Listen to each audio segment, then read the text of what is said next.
Good afternoon, and welcome to the Thursday, October 25th Selectmen's Meeting, 2018, that is. First thing in order is to pledge allegiance.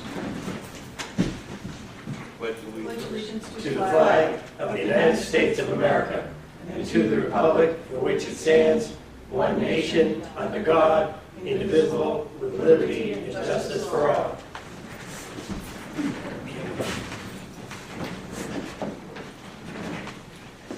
So the first thing we have on the agenda, the second thing, is the Business Park Drive property quote. I don't see the attorney, so. Can I make a motion first to unseal the minutes of September 13th, is it, so that we can allow that to be happening in the public? That's So the, we can allow the that is public for to that. know that we're selling Business Park Drive? Yeah, we can do that. So that's a motion That's to a motion. unseal the minutes That's correct. of Thursday, I believe it's November- September 13th. September 13th. Do we have a second? I'll second it. We have a motion and a second to unseal the minutes of Thursday, September 13th. September 13th. All those in favor say aye. Aye. Aye. Opposed? Unanimous, so moved.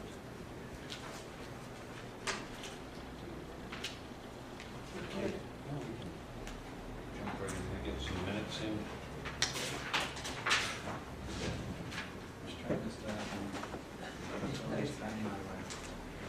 To my agenda. See stuff.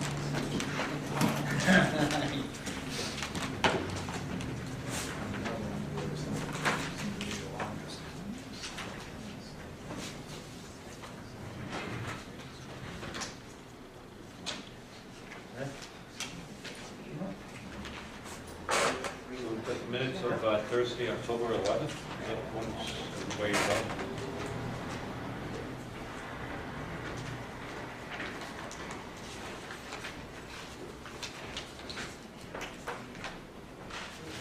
I'll bring the minutes of October 11th to the solicitor discussion.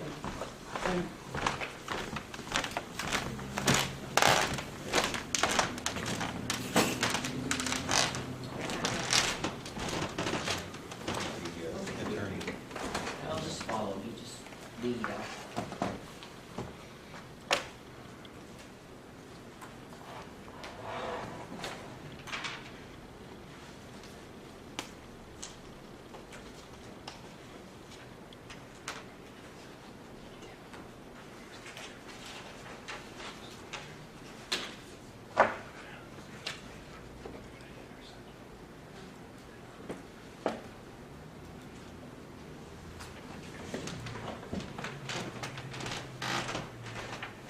On page 2, 1, 2, 3, 4, four paragraphs down, Selectman Dawson. The next one, under Selectman Dawson will add it to the park's next meeting agenda.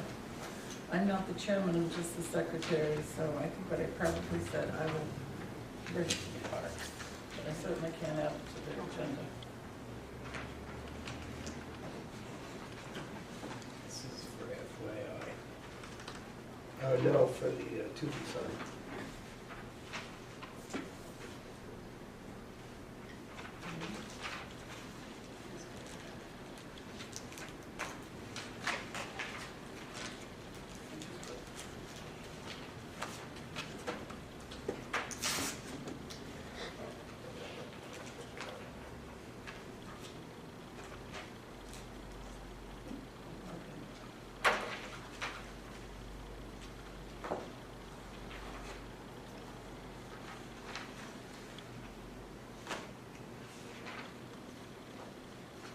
Is there still pipe debris on Cedar Street? I think there is. Is there what? I think there's still pipe debris on Cedar Street. Pipe debris in bigger potholes now. Kevin, we put in his report today that it's all on the John Chase. Can we get a hold of the district and ask them That to was pick on up my their list of selectmen's trash? reports, but what, Kevin's on. does the asphalt plant close soon? No. No? worst case is that payroll closed probably around Thanksgiving, the week before. Concord has Continental, then hooks it, we got Pike and Brock, you can go down to Drake it. Any more changes? So, Anybody else have anything else to change? Make a motion to accept the minutes of October 11th as corrected. We have a motion, I'll make this. I'll do a second. I'll second that. All those in favor say aye. Aye. Aye. Opposed? So moved, unanimous. Okay. We can wait through that.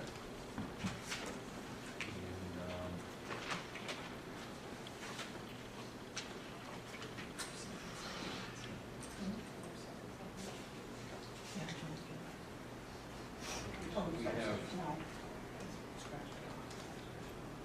wait for the business park closing. We have up for finance director's report.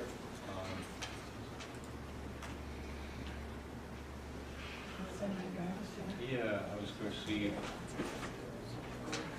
Did you just hang it up? Just watch it, enjoy. I have a question for you that says you were going to find out something about the retaining wall on Route 3.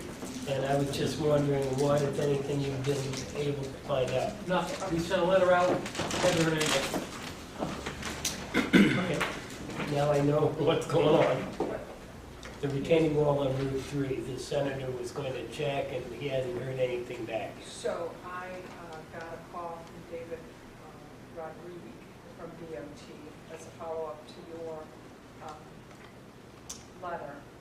And he asked, what he said was they went out and they looked, they didn't believe that there was an imminent threat that they needed to address it now. We asked that Kevin Duval, our DPW director, contact Alan Hanscom, the District 3 engineer, and review the wall. So we wanted to have a discussion with him about ownership of the wall, what are the issues, and what is the time frame. So I had a meeting with Kevin this morning and reviewed that with him, gave him Alan's contact information, and he will be reaching out to Alan to have that discussion. Is it really clear with Kevin that the ownership of the wall is the state? It should be. Can we make sure that that happens, that where Kevin is new, Yes. that he knows that it is unequivocally the state's ownership of that? And also, to go along with that, when we were getting the piece of property for Salmon Run, at that time, the state was trying to get us to take ownership of it. Give it to us. They wanted to give it to us. They didn't want to. Jim, nice to meet you. And then, so, and you were just correspondence. Oh, I would just say this, I think definitely, because of my experience, that the senator's letter in a fire. Yay. Thank you. Absolutely. It's smoldering anyway. Be good day in the flames. Thanks, Peter.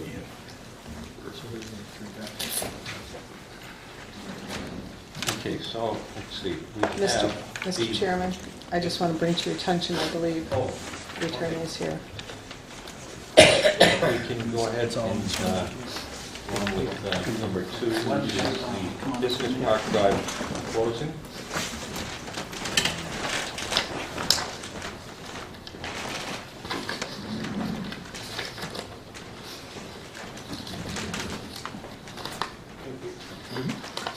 Hi, I'd like to introduce you to Attorney Patrick Wood, who's been How are you? Good. representing us on the sale of our lot at Business Park Drive. I sent out earlier today a listing of these documents that you're being asked to sign, which are the warranty deed, the settlement statement, and then a form for DRA. And I'll let Mr. Wood, Attorney Wood discuss any issues. I think he had to do some work today on this. But also in your email from me was the history, and we also supplied where the town meeting had authorized the sale, where the selectmen were authorized to sell it in 2010. And you also have in your email the original appraisal that we did on the property, as well as the negotiations that we went through. And if you ever require the methodology of how we arrived at the final price, I'd be happy to share that with you. So, Attorney Wood? Jim? There's really nothing further to add. You've got an agreed sale price of $85,000. We didn't do a purchase and sale agreement because everyone seemed to be happy with what was going on. So we just did the deed. The buyer's attorneys have prepared the authorization for this DRA and the settlement statement, and the settlement statement indicates that there's $85,000 coming to the town. We have the wiring instructions that I will deliver to the attorney for the buyer tomorrow, along with the signed documents. And hopefully the money will be wired into the account tomorrow afternoon. Tim, So for the record, could you please let the public know what this transaction is and who we're selling it to? Yes. Because we just unsealed the minutes of the non-public, so the public is not even aware that we're selling the property next to 61 Business Park Drive. this is the property on Business Park Drive, adjacent to the property that was previously conveyed to Seal Light USA. At the same time that first lot at 61 Business Park Drive was conveyed, you also granted Seal Light a right of first refusal on this parcel, which is next to it. It's an undeveloped lot. So this is the undeveloped lot next to the building that Seal Light currently owns, and it's being sold to Seal Light USA LLC. Does that answer your That- questions? Thank you. For the public, thank you. Okay, so we can get started. Where would you like to, which end would you like to start? How would you like to start this? Doesn't matter. Just go this way? Go this way, Ladies around and first. back to you. That's you, Captain. Or that's you, Captain. Either way. I'll come down. Well, that way it ends at the end, right? This is There you go, and it goes right to you. That's a good point. Put my stuff away. You're smart. Isn't that the I finished putting my stuff away.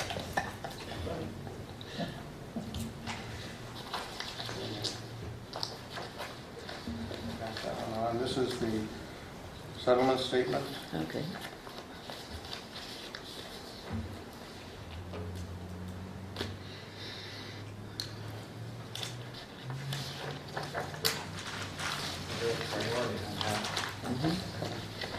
DRA form.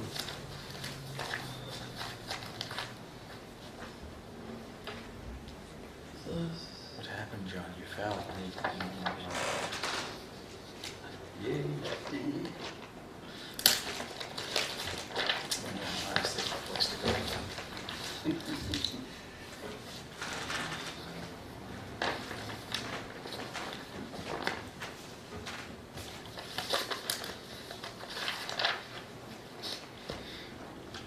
Oh, thanks. No, it's random. And you will attest that all of the factual information on this piece of paper is correct, to the best of your knowledge. Yes, Maybe. spent a lot of time on this. I understand you do, I just wanted to hear it come right out of your No, mouth. absolutely, yes. Because I have to rely on you as the technical person here in my world, so.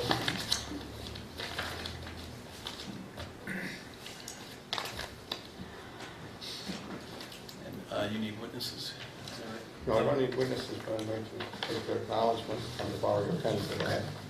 Thank you. Is this spelled correctly down here?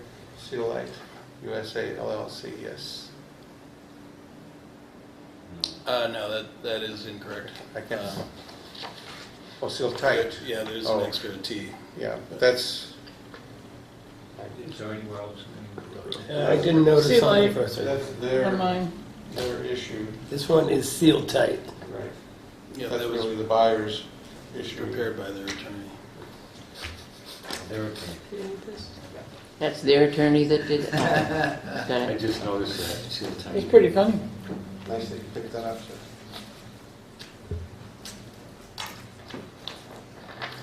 Can't believe that got by the lawyer. Oh, yeah, well, I'll bet you can't. no, I'm glad that you picked it up. Joe doesn't like lawyers. I don't like lawyers to start with. We paid you money and you didn't pick this up. It's a gentleman who I've already met. Yes, we have. Yes, we have. Yes, we have. So no Oh, surprises. he's going back to him. Right. No, he's already told me that. I'm consistent. Yes, thank you. Very.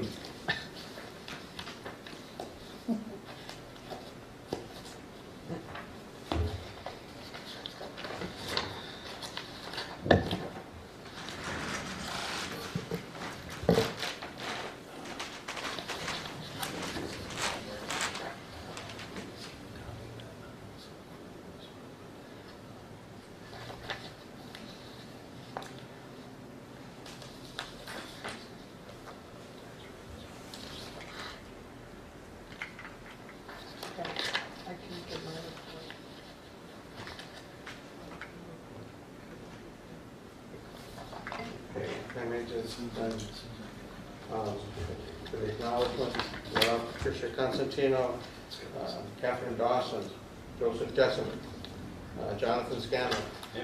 and Peter Falk. That's me. And you Yes. signed this deed for the purposes of conveying this property to CLA USA LLC. Yes. Yes. Thank you. So are you?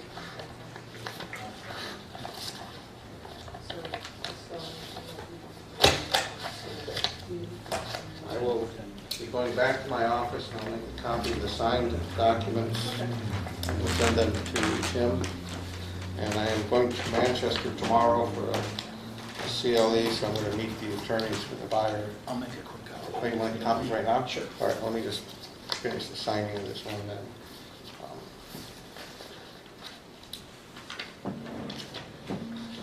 And they have assured me that the document will be recorded tomorrow electronically and the funds wired to the town tomorrow afternoon.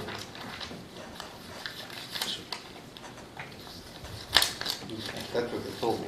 Yep. No, I didn't put a number down for the town ID number. No, I can supply this. Okay. Yeah. If you want to give me the pen, I can. I just, Yes, that's right. I just think of moving on. Unless you take cash. Yeah, and yeah, yeah. something like that. Well, I just had this, something that sticks in my mind is we just signed away the deed and we haven't received any money. Usually there's a transfer of money at the signing, in my experience. And what if they don't send the money, then what? That's the first one. According to them, they're gonna send it, the lawyer just said so. But what if they don't? Just throwing that out there, I know they will, but what if they don't? Something could have, things happen, They could skip off to Australia or something. move their operation to, yeah. Are you asking if I want to talk to them? Yeah, or And I mentioned I don't like lawyers. if I may just take one more moment of your Sure. time. There are two constitutional amendments coming up for this election. Mr. What, do you want to sit down in front of the microphone? Okay, sorry. Thank you. And they've gotten very little publicity. The first one, I think, is one that, thank you very much, Tim. We need to seriously consider and hand those out, if you would, please. It changes the Constitution to permit any taxpayer in a town to bring an action against the town alleging that money is being spent contrary to the Constitution, the laws, or any ordinances. While on its face, that doesn't necessarily sound like a bad thing. It's My a horror experience, show. pardon me? It sounds like a horror show. I think it really could be. And it's frustrating from my perspective, representing the town and being a taxpayer in the city of Laconia, to think that there could now be numerous lawsuits brought by pro se people alleging that money is not being properly spent, and that's going to cost the municipalities a substantial amount of money over the next few years. It seems to me that the municipal association or the local government, whatever they call it now, should have been a little more on top of this, because this is going to appear on the ballot in every town, in every ward. There are two amendments. The second one is not as troubling from my perspective, but this one, from the taxpayer and town point of view, does, I think, have potential drawbacks that are... Somebody who's uninformed, though, is going to look at that and say, oh, well, no, that's a good thing. Mm-hmm. You know what I mean? Because that gives us a way to address our grievances. Well, if you look at the You vote... vote yes, you don't agree with it, though. A yes? Oh, yeah, that's going to be If you confusing. agree with the opponents on the question, you Well, vote no. No, if you want to pass the amendment, you would vote yes. Right. But it passed by a huge majority both in the House and the Senate. And I'm puzzled by that. Where's Senator Guida? Quick, get him back. Wow. He was here just before you got Oh, here. was he? Yeah. Yeah. But question number one, what they're proposing, isn't that already granted to the public under the municipal No, budget act? They already have the ability they have the right to challenge the question. I mean, anybody can petition Superior Court. Well, they can. The question is whether a taxpayer can make a claim just because the person is a taxpayer. The general principle right now is that you have to show that you are personally harmed by that expenditure in one form or another. For example, if you did not feel that the money that has been raised to pay for a fire truck is an appropriate expenditure because you think that the power that's given to the fire department or the fire chief to use that is inappropriate under some provision of your ordinances or the law, you can challenge that under this amendment. As a taxpayer, you would have to show that you are specifically harmed currently by that expenditure. Because right now, the legislative body or the governing body makes the decision. And we elect our legislative body or our governing body. And we hold them responsible. If we're not happy with what they do, we have a vote at the next election to get somebody else in there. This basically gives the taxpayer the right to nullify those decisions. No, it doesn't. It says to declare whether the state or political subdivision in which the taxpayer reside has spent or has approved spending public funds in violation of a law, ordinance, or constitutional provision. The key is at the beginning says any taxpayer, Why shouldn't any taxpayer be able to? because that's what you have elected officials for, to make those decisions. Any taxpayer has the right to challenge. But But not this in court. specifically But- says it has to be, we have to have violated a law, ordinance, or constitutional provision. It just doesn't give them the right to say, I mean, I suppose they could go to court and say, oh, they shouldn't have spent that money on the fire truck because they violated blah, blah, blah. And that's what And then we're- you end up in court and everything is good and no, we didn't violate the law, it was appropriately warned, it was in the budget, the district meeting I- voted for it and we're good. I understand. So I don't But- understand what the, What the concern is that anyone now can bring that action.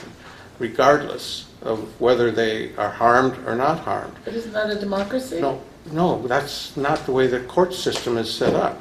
And this is giving them access to the court in a way that they don't currently have access. And I thought everybody had access to the court. well, everyone has access to the court, but in order to have the court make a decision, there has to be a controversy, first of all, and the person bringing the action has to show that they've actually been harmed by the matter.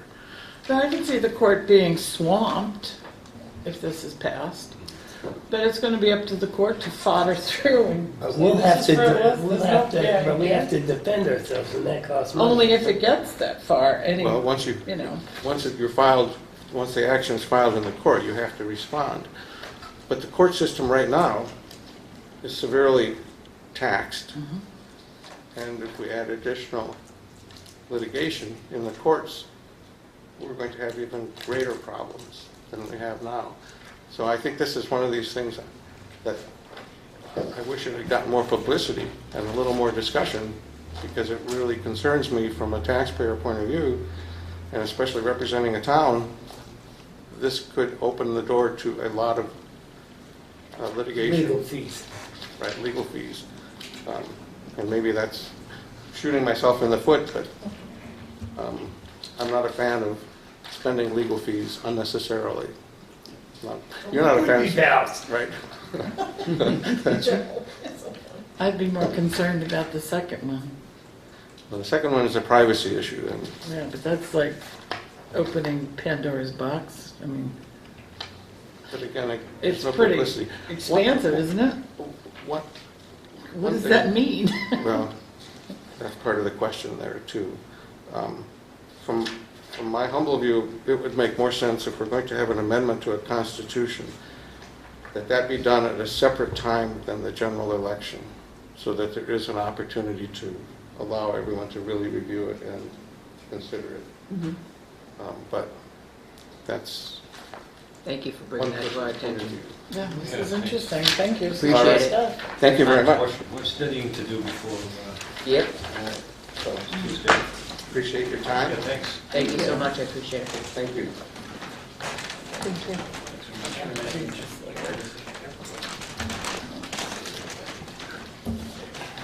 Perfect timing. You're starting right on time. Thank you, sir. You're around this time. So we received our preliminary tax rate Thank you. information this afternoon. Can you pass this down for signature, John?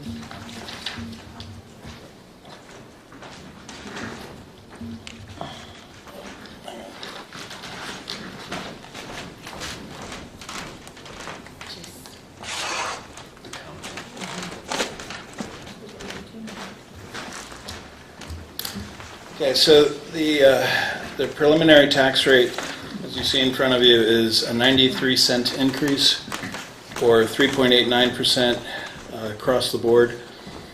The town's was an increase of 2.3%, 2.34%, or 17 cents, from 727 to 744. The county increased 13.7%. Ouch. School district increased 4.9%. State school went down slightly. And fire district went up a little over 4%. So in total, that's a 93-cent increase. We need to get our commissioners in here, if they can all agree on one night to get in here. This is shameful. Well, look at the county. What are they doing? That's what I'm telling about the commissioners, county commissioners. And the fire No, I'm commission. talking about the county commission. This is absolutely shameful. Well, let's go to their meeting and surprise them. Isn't it? That's the way to go. This is disgusting. They can't afford to, Let the record They- show. well, they can't afford to keep the nursing home going, and then they expect to raise the taxes 13.71%? Is this their building? Holy cow. When you empty your rainy day fund, at some point you have to suck it up, and they finally had to suck it up. Jeez. Well, speaking of rainy day funds, I don't recommend using any fund balance. Our fund balance is currently around $488,000, which is How much? $483,000, which is right at our low end of the GFOA recommended.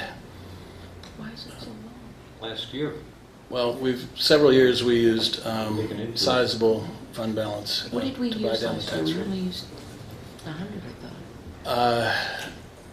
I don't have that information handy, but I can get that to you. Okay. But in any event, I'm recommending that we not use fund balance. We do have sufficient overlay within this to cover our abatement expense for the year. And the sale of the town property that you just conducted is included in our revenues that's in here, which was what I was holding the MS 434 for, which are our estimated revenues. So everything is baked into this tax rate as you see right now. So if you're prepared to do so now, once the shock is worn off, No, I think we did a good job. I mean, the town's tax rate is not bad. That's pretty good, but shame on the rest of Bedford. If we used fund balance, we'd be doing it to lower other people's that's correct. bad diligence. That's correct. That's right.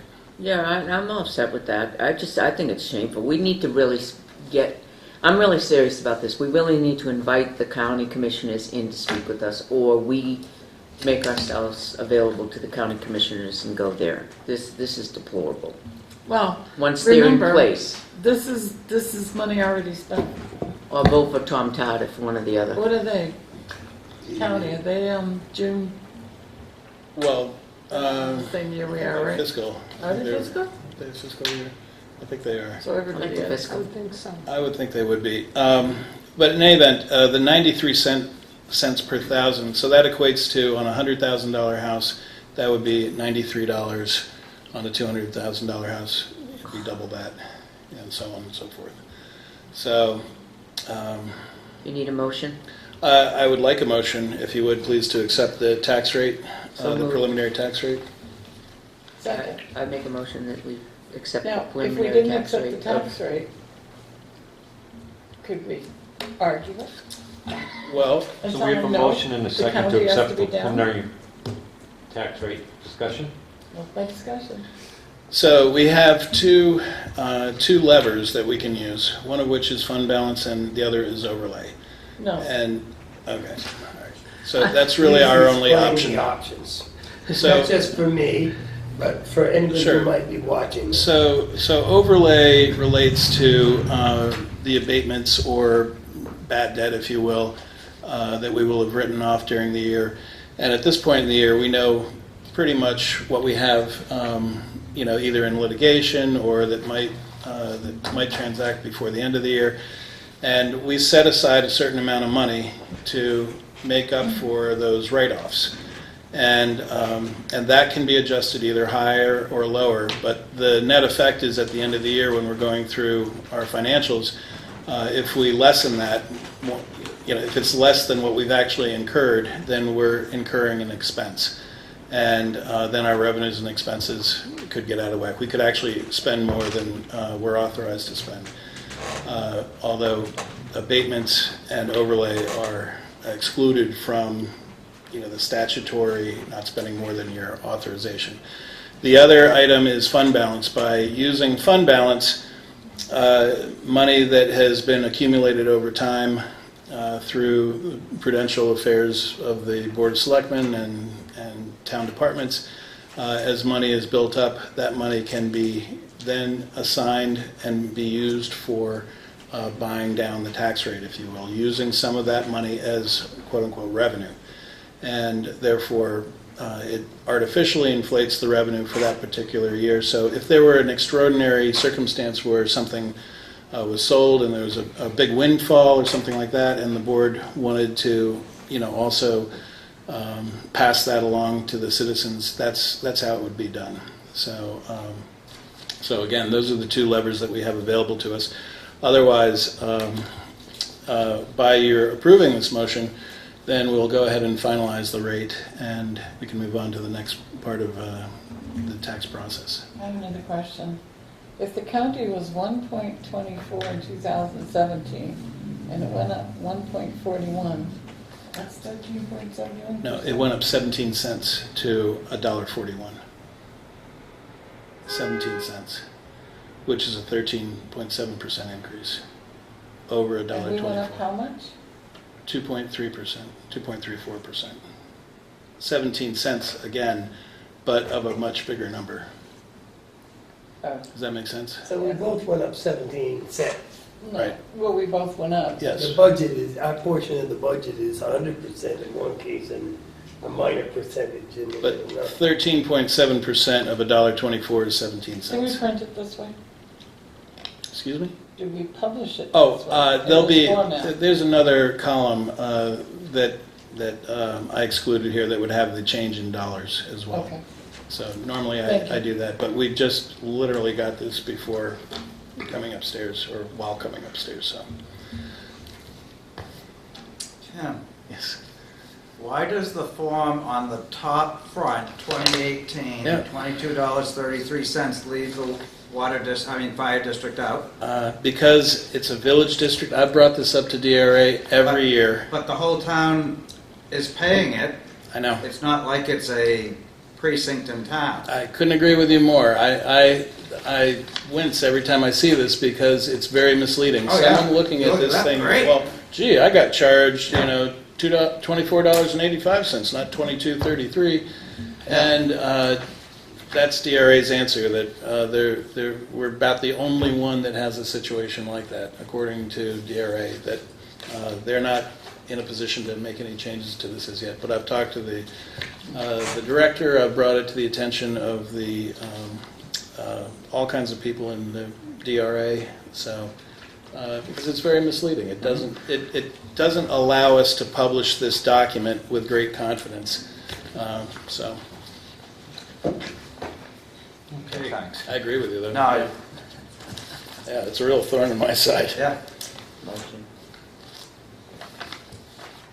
So, yes, we had a motion to accept the tax rate. Any Second. more discussion? All those in favor say aye. Aye. Aye. Opposed? So moved, unanimous. Thank you.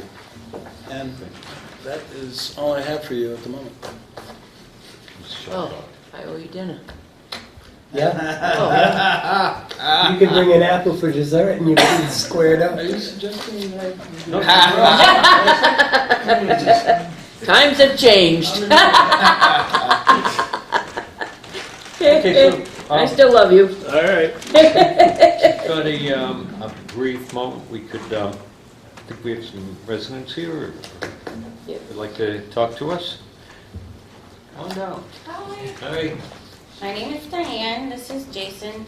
We own Butterfly Acres Emporium on Main Street. We just, Excuse me, Diane, could you give me your last name? Dipoto, D-I-P-O-T-O,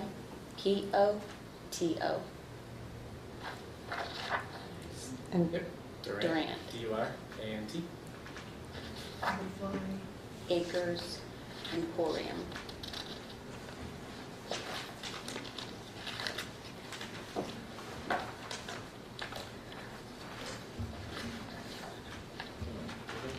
We have attended the first beginnings, First impressions. impressions. Yep. Downtown Tilton. Yep. And we branched off into the business section, and so the reason I'm here is that, you know, we wanted to create some interest in downtown, of course. So one of the ideas that were talked about last night was to have sidewalk chalk art. I know some of the businesses have paint, but we kind of feel that that might be too permanent, and we're not sure what people will put down, you know, without prior approval. So the idea was to have the sidewalk chalk art in front of the business to create the interest in downtown and something for some people to come see. And you know, of course, there would have to be limitations on what they put. And so I made up a little flyer just to kind of give you guys an idea of what we would like to do. Are you suggesting this for the front of your business or the front of any business that would care to participate downtown? Any of the businesses that would like to care to participate.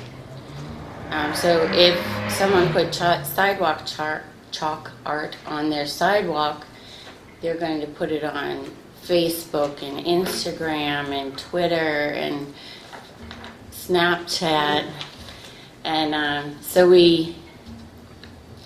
so that will draw interest for people to come downtown, look around, see what businesses are there. Some people just drive right by and they don't even know what businesses are downtown. So that might give them a chance to walk around, look at the chalk art, and just to get to know the businesses. And they in turn will Snapchat and Twitter and Instagram and Facebook, so that it'll just create more interest and a free form of advertising but it's temporary. And from this we can learn what people are interested in putting down on the sidewalks. Maybe in the future we could do another chalk art event, or maybe even more paint, depending on how it goes. It's a learning experience, and we gotta see what people are gonna do, you know.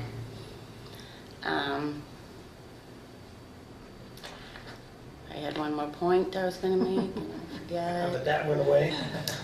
Poof. Catherine, what were you telling me the other day when I approached you with this general idea? There's an ordinance, I or believe there is a selectmen's ordinance that has to do with it. with the putting down on the sidewalk? Mm-hmm. Have we any options to take in chalk into consideration as opposed to putting down oil-based paints? It's a selectmen's ordinance, so we could absolutely change it. We have one business or two businesses. And that's Two paint, places. yeah. Those are permanent paint. Those are permanent. So there's a difference with permanent paint. Well, I The don't idea of remember chalk. the ordinance, it was too long ago. I can go up and grab my book. You want me to grab my book? And in the flyer, it says that it would only be certain dates, you know, November It washes off. 11th to the 24th, right? So, Yeah. It would go for a week, or 2 weeks, 2 weeks. so people have a chance to learn about it and get down here. 11th to the 24th, so that's Veterans Day, to kind of right after Thanksgiving. We could, you know, maybe, I think Small Business Day is mixed in there. What about the weather, though? I mean, isn't it kind of cold for putting chalk on getting out there and... Yeah, might be cold, it might rain, it might snow. You don't really know, but it's you can redo it. Right. It's just for fun and Right. just to create interest. So do you have other businesses that are interested in doing this already, Well- or are you going to kind of tap into them now and see what the interest is? Right, I wanted to, you know, speak to the selectmen first before we went to any other businesses, and, you know, and we just talked about it last night in the first impressions meeting, so. One of the big things that keeps reoccurring in the meeting is having an Instagrammable item that people are drawn to. That's the word they keep using, Instagrammable. But it means any social... A social event. Social media platform, yeah. sort of draw. People like to have something to take a picture of when they go. Yeah. No, I agree with you. Now, how would that be monitored for political agendas or something like that, where, you know, there's a freedom of speech and look like they want, and we decide, or somebody who's to decide, whoever that would be, that they feel it's politically incorrect? Well, What could happen? Just wash it off. If they see- 2004, it's there. Once it's down there, taking it off would be problematic. Because if we're going Not to take chalk. off yours, why would Oh, you Yeah. mean for for that something kind of a... political. Right. can't work? But it does wash off in the rain. Yes, it does. It's chalk, so it wouldn't be there on a, it's not like it's painted. And that's why I kind of set the 2-week limit, so they can't really keep anything too long if it was kind of debatable about subject matter. It's meant to be fun and, just to get people to see your business. If your agenda is more political, I kind of wish we thought about this before the Halloween downtown. I know, But it would have been fun. Yeah. Superseded. Would have been wicked fun That could be a future thing, maybe, Yeah. if it works. to be a part of it. Try it for next year for the Halloween thing. Sidewalk chalk painting, yeah. Yeah, spring, summer, with the summer concert, there's people walking, but they just walk. Like, we've watched them this summer while we were redoing our shop. They would just walk to the concert common area, but a lot of them look down and walk. Some look down on their phones and walking, but if they're looking down, and colors will catch their eye. That could be just I something to agree. create. Especially if it changes. Yes, So fun. like if it rains, you do another one, and it's like, whoa, what's here today? Gives us So it's art like downtown. Polly's windows, Instant all art. right. It's like Polly's always changes a window, Right, so it's always something different. People look at it; it's different. right. It's something to look forward to. Yeah, I agree. I think it's kind of exciting if we don't have an ordinance, which really. Can you read the ordinance? It's outdated, it's from the Main Street sidewalk decorations, Well, that's old. April 15th, 2004. Yeah, Still in effect. yeah. So what does it say? Well, it says, Selectmen adopted to amend the policy 2004. Design plans for any artistic decoration of the town's sidewalks from railroad track to track shall be submitted to the Main Street Program Manager for approval. Concerns or appeals must be submitted in writing to the Board of Selectmen, who shall retain final authority. Then there's standing conditions. To prevent permanency and/or slippery surface, only water-based paint is authorized with no sealant. In the event that any merchant shall leave his or her place of business permanently, said applicant is responsible for restoring the sidewalk to its original condition. That's not chalk, though. And then we go on, any artistic decoration to the town sidewalks will need prior permission and authorization from the Board of Selectmen, limiting it to water-soluble paints so as not to create a permanent display. That was July 24th, 03. So there's kind of room for artistic leniency in that ordinance because it's not permanent, and it says not to do permanent, and it's not permanent, and it says Main Street program, and there's no longer a Main Street program, and it's submitted to the Board of Selectmen. You're submitting it to the Board of Selectmen now to be out there. It's only for a 2-week program. I'm all for it, but it's up to the entire board, but I think let's go for a trial. Well, I think that you should come up with some language that, goes along with that. I mean, it says they can get a permit from the Board of Selectmen.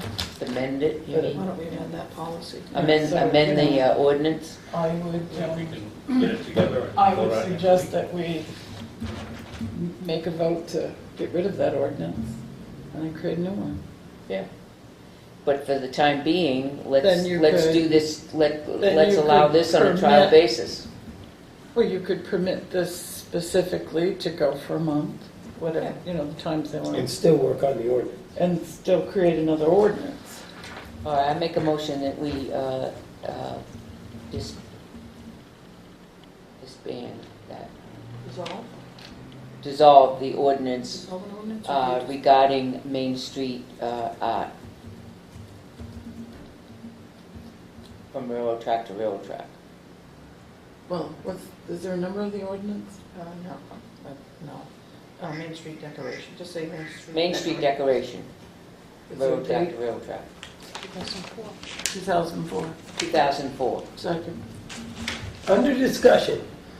Motion and a second, Um, for discussion. What we've just done is given free range to downtown. Doing away with the ordinance does away with any restrictions. I would rather see this be allowed, this one thing be allowed, and then next week or the week after, we come up with a new program. Because between now and then, I can go downtown with paint No, because right after, we can make a motion that anything, just a blanket ordinance, other than what's permitted by the Board of Selectmen, would have to come to the Board of Selectmen, and then we can detail an ordinance.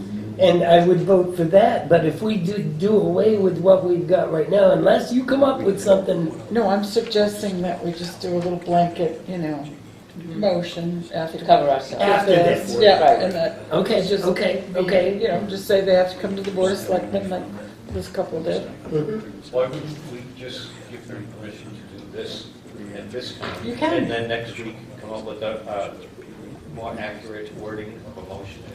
Because it takes us so long, I just suggested, because it takes us so long to come. They up want with to get doing with this. I just don't want to go, just do something real quick and then change it again in a few Then weeks. vote it down. Vote it Yeah, down. I'd like to give them permission. How soon can you come up with the new ordinance? Next week. Okay.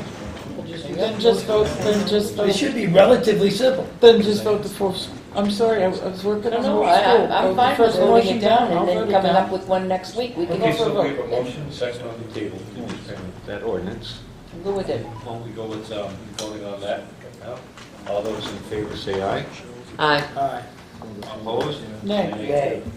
So that motion failed, but we want to make a motion to allow this. Yes. So moved. What dates? I was thinking the 11th to the 24th. It's kind of two holidays, the 11th being Veterans Day, and then there's that weekend of Thanksgiving.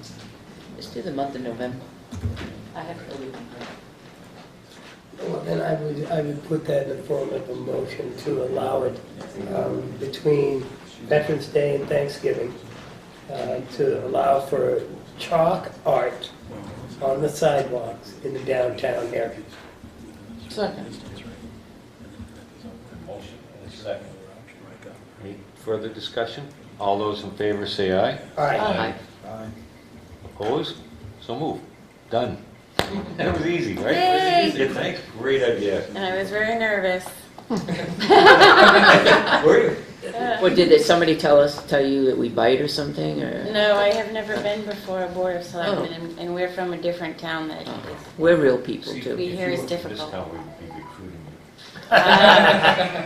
you. We're looking to buy a house in Tilton. We're regular folks here. Yeah, that's good. That's good to know. That's awesome. Well, thank you very much for Come coming in. I'm again. looking forward to Yep. seeing what you come up with and talk it up, see if you can generate some enthusiasm. Yeah, let us know. Take pictures and let us know. Next year is the 150th anniversary of Tilton, Right. so we need to Participation? things in that. Mhm. Contest associated with Yeah. that. Oh, yeah, there's also good ideas. So I have one question. On the flyer that I handed out, is there any wording that would like to be changed or modified? How come no political agendas? That seems to be the Um, thing today. Well, yeah, No, I let's- would remove the political agenda part. okay. I don't want it to appear to be stifling anybody's. Oh, no, freedom I of would like to speech. keep that. Well, in my heart I would, but as this guy sitting here, I'd rather have you put in something like family friendly or something along those lines, because this just says. So you mean the political. wording of political agendas? That's what so you want to steer away from political agenda and say something like I'll give fun-filled, you An community-oriented? example of how that Freedom of has speech. worked recently within the area. Nothing Old that- Home Day, there was Yes. as an Old Home Day Flag. committee, we strive to not make it political, and that's part of our bylaws, is to not make these things political.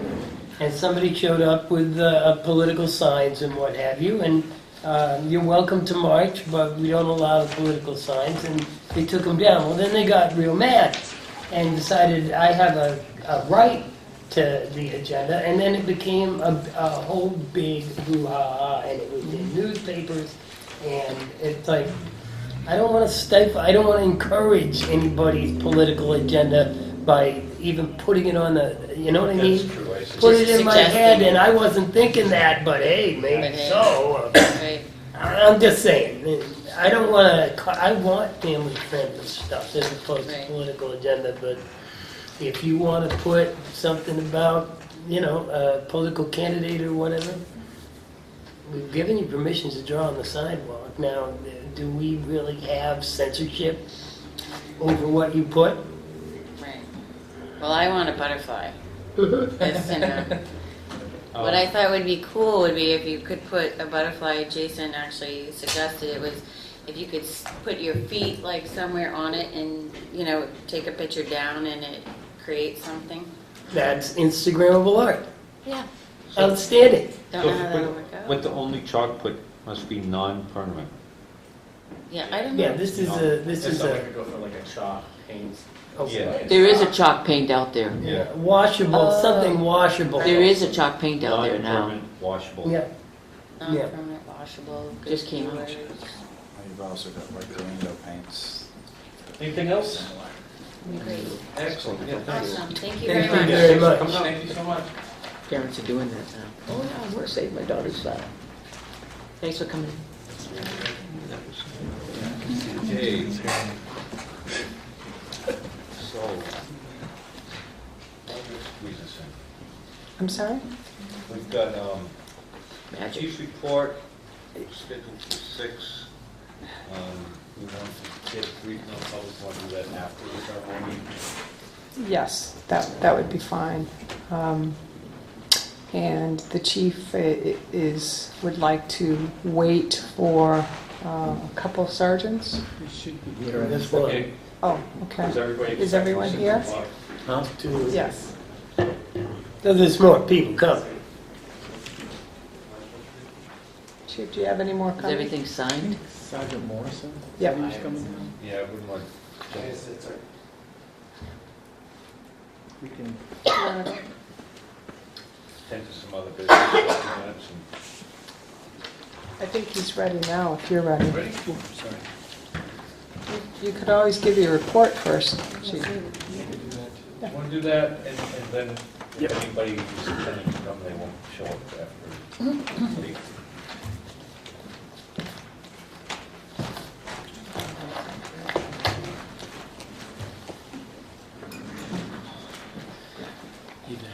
Good evening. Who are you again? Yeah. Thanks, Gail. Love you. So, I did email it over. I'll kind of just, without going through the stats, I'll just kind of go over some of the highlights. We had several grand jury indictments this week. Detectives put together several drug cases, and there was about a dozen indictments for drug sales and drug possession. Yesterday we had a busy day. We had a couple of purse snatchings. One of them was at Park and Go. Officer Gilman ended up getting a suspect on Arch Street after a little foot pursuit.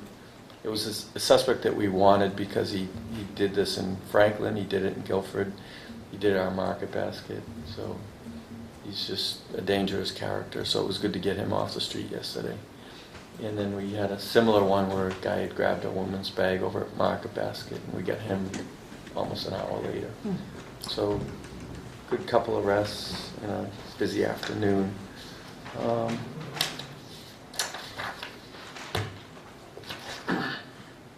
We had a large training today at the Veterans Home, and it basically was if there was a large ice storm, like you remember we had one in '98 and one in 2008, a multi-week, no power type ice storm. The '98 one I think was worse than '08, but we're planning that if facilities like the Veterans Home was without power for an extended period of time, and I know a lot of facilities now, especially senior living, have to have generators, but if they're diesel and they run out, which happened in '08, at some point they have to think about how do we get back up operational. A lot of people are on oxygen, things like that. And so it was a really good exercise. We had about 8 senior living, nursing home type facilities around the Lakes region come to Tilton today for that training, and just kind of walking them through it. And then we had some pretty large ambulance companies come and talk about what kind of resources. If you had to move 300 people, you need a lot of ambulances, and so how do you do that? And it was an awesome exercise put on by Homeland Security and Emergency Management. It was called Deep Freeze. They always have to have a catchy name for them. And just a little snippet of an update on LEAD. United Way, again this year, gave me money to make sure we have money for the booklets to keep the LEAD program going.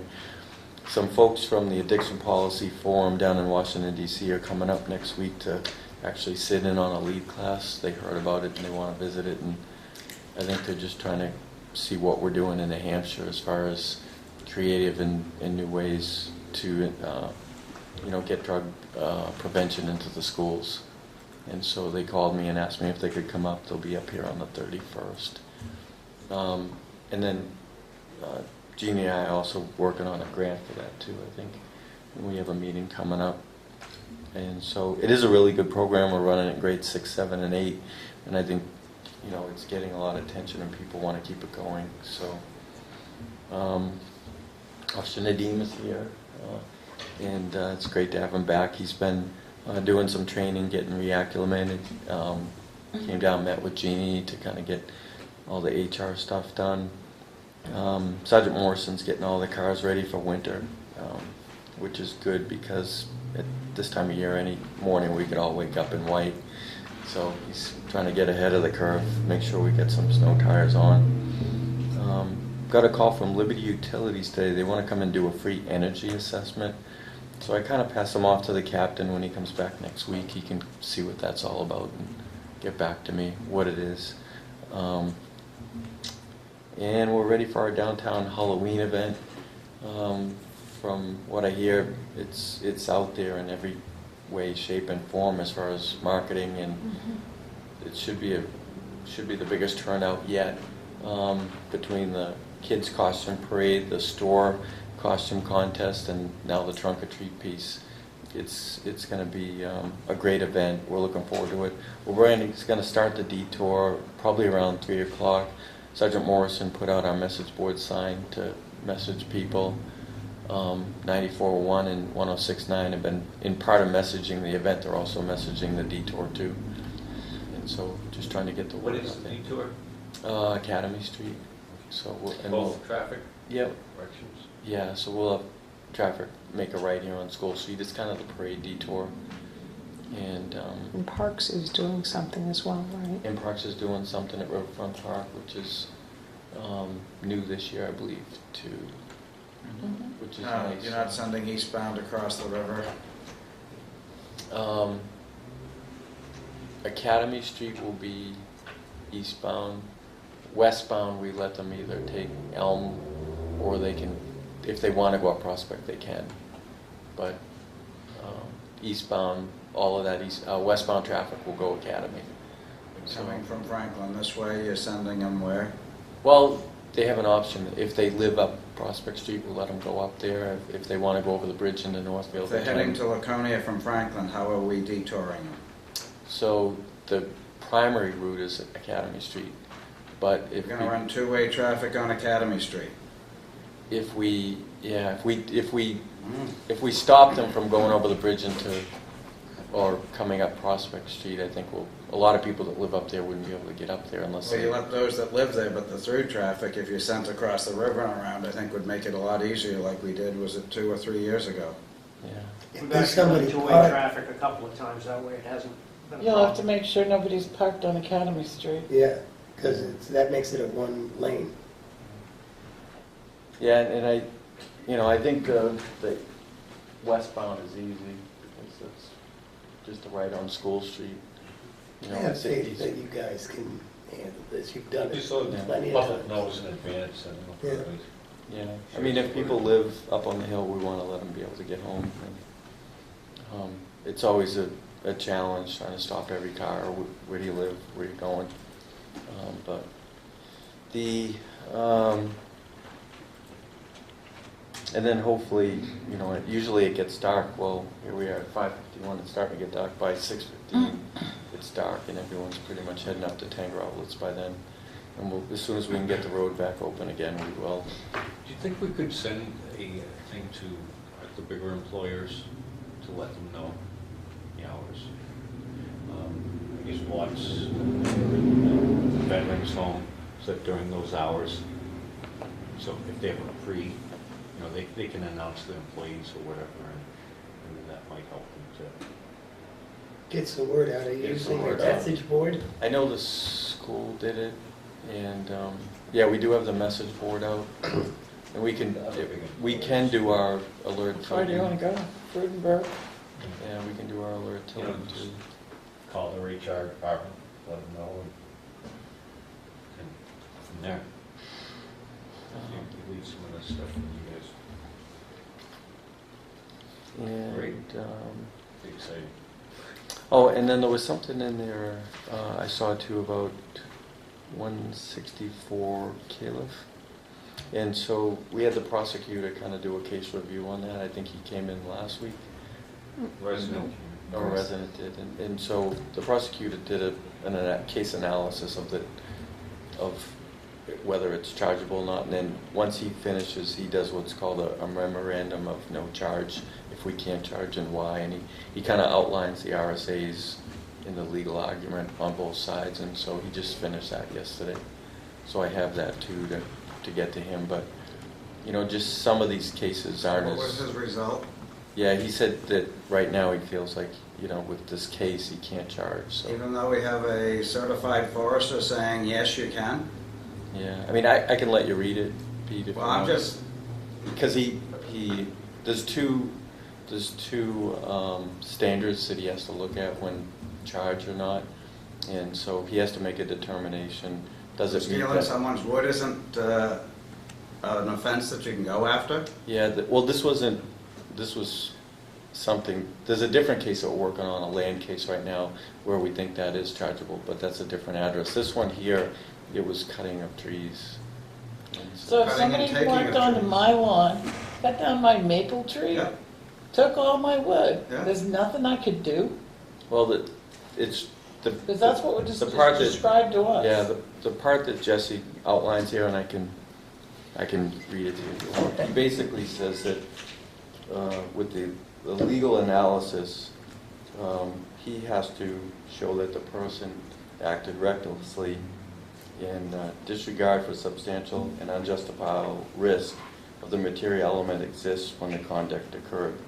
And he said if he doesn't outline recklessly, he said then it becomes civil. And he said he reviewed this case and he doesn't feel like... Part two of this is it was very difficult for him to determine where the boundary was, the land boundary, and it was recommended to the person calling that they have it surveyed, and that hasn't been done yet. And I guess they were also waiting back for a report from the forestry department. And so, but Why did it take them since February to come to finish this? we haven't got the report back and we haven't got a survey back, but Jesse put some time into this, he But really that, did. couldn't that have been done back in February? I mean, I think essentially we have a ideally- resident that had no answers, Yeah, I mean, we've met with him several times, and I told but him, he had no I told him, resolve. the supervisors had looked at this and said that they didn't feel it was chargeable, and I said, the only last thing I can do for you is to have our attorney look at it, and then have him make a legal opinion whether we can charge or not. And so he knew that. I met with him, and the supervisors met with him several times. When did you meet with them? Maybe about 3 or 4 weeks ago. I'd have to look up the date, but So you met with them around 3 or 4 weeks ago, a month ago, and yeah, in the lobby. And so he knew, and I told him that this was pretty much the last thing we can do. There were just some cases that we don't have enough of the elements to charge, you know, and until you read the actual details of the case and look at his analysis, then you might form a different opinion too. But I can have Jesse come in and explain it at some point. Keep my gun loaded, somebody's... well, the resident led us to believe that he didn't hear from you since February. Yeah. I know the sergeant since February. The sergeant that actually reviewed the cases here too, and so, I mean, he can weigh in. Well, I the think guy, actually two of the them one thing that stuck in my head was the guy was dissatisfied. Now, with the responses that he got from the police department. And if anything, I'm just curious as to how that came about. Well, I mean, they did a very full, thorough investigation right from the get-go. There was no delay in the investigation. They took photos, they got witness statements, they did everything that I would hope that they would do. Well, he claimed that there was no reports forthcoming, and he was waiting for reports.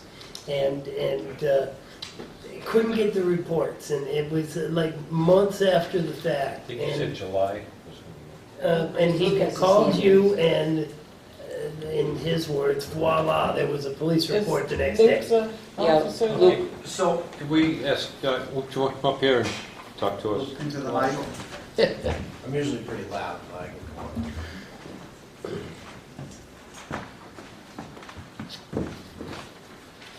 So in regards to this investigation, I believe the first incident where the subject came in was, I don't know what to tell you. It'll be a quick and easy answer. So there was an initial incident that, when it came to light, I believe the first time that it came in and the subject actually spoke to me was on April 17th. Okay. I responded out to the residents, I took photographs of the area, I took photographs of the trees, and I contacted the Forestry Service, which was the name that was passed on to me by the complaining party.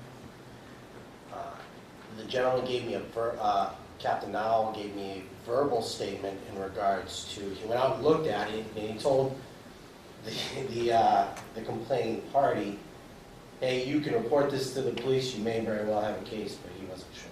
I went out and surveyed the property, I took photographs and everything else. The area where these trees are, the wall's all disheveled, the rocks are strewn about, so it's hard to determine where the wall was. I advised the victim that he needs to have his property surveyed because there's no pins, or you can't really tell. And he wasn't willing to do that. He didn't want to have to pay for the funds to do it or anything else like that. And I'm like, well, I have to investigate the incident, so I can't, you know, I can't go off what ifs, I have to go off with facts. Also, the reason why the trees were taken down is because they were rotted in the middle, which I believe he admitted when he was He down stated that, yes. that there was rot. The trees fell and actually damaged the abutting neighbor's property, taking down their fence and almost causing damage to their sheds. And so they had an arborist come out. The arborist looked at the trees and said, these trees are dangerous, they should come down as soon as possible because they could damage more of your property. So they made the executive decision to take the trees down because they didn't want it to fall on their vehicles, their sheds, so on and so forth. And then the wood was stacked right in that area. So with looking at the statutes, there are two portions of a statute that I've never even heard of until I started looking at a case like this, which was commonly referred to as timber trespass. There's a civil aspect to it and a criminal aspect to it. The criminal aspect, I believe you have to act in a reckless manner, and the civil aspect, you have to act in a negligent manner. These are criminal states of mind that are established by statute. Okay? Because of the fact that the trees were a danger to the person's property, it was my belief, as well as when I put this case in front of the prosecutor back before the summer, is that we did not believe at this time that the person acted recklessly. Further, we cannot even establish where the property line is because where the trees are, it appears that I grew up through the stone wall and all the stones were strewn within 5 to 10 feet of where these trees were. So when you spoke to the person that cut the trees, did they say, I cut 2 trees off of my property? When I talked to the people, the abutting landowners, they said we took down the trees, we're not sure. Basically, we were told that they're dangerous trees that could damage our property. So That's all well and good, but if it's not on your property, it doesn't give you the right to go. You can cut vertically, but you can't just go onto your neighbors. According to the criminal statutes that I read, criminal statutes, I do not believe that the parties were reckless in their actions. So therefore, a criminal statute does not fit.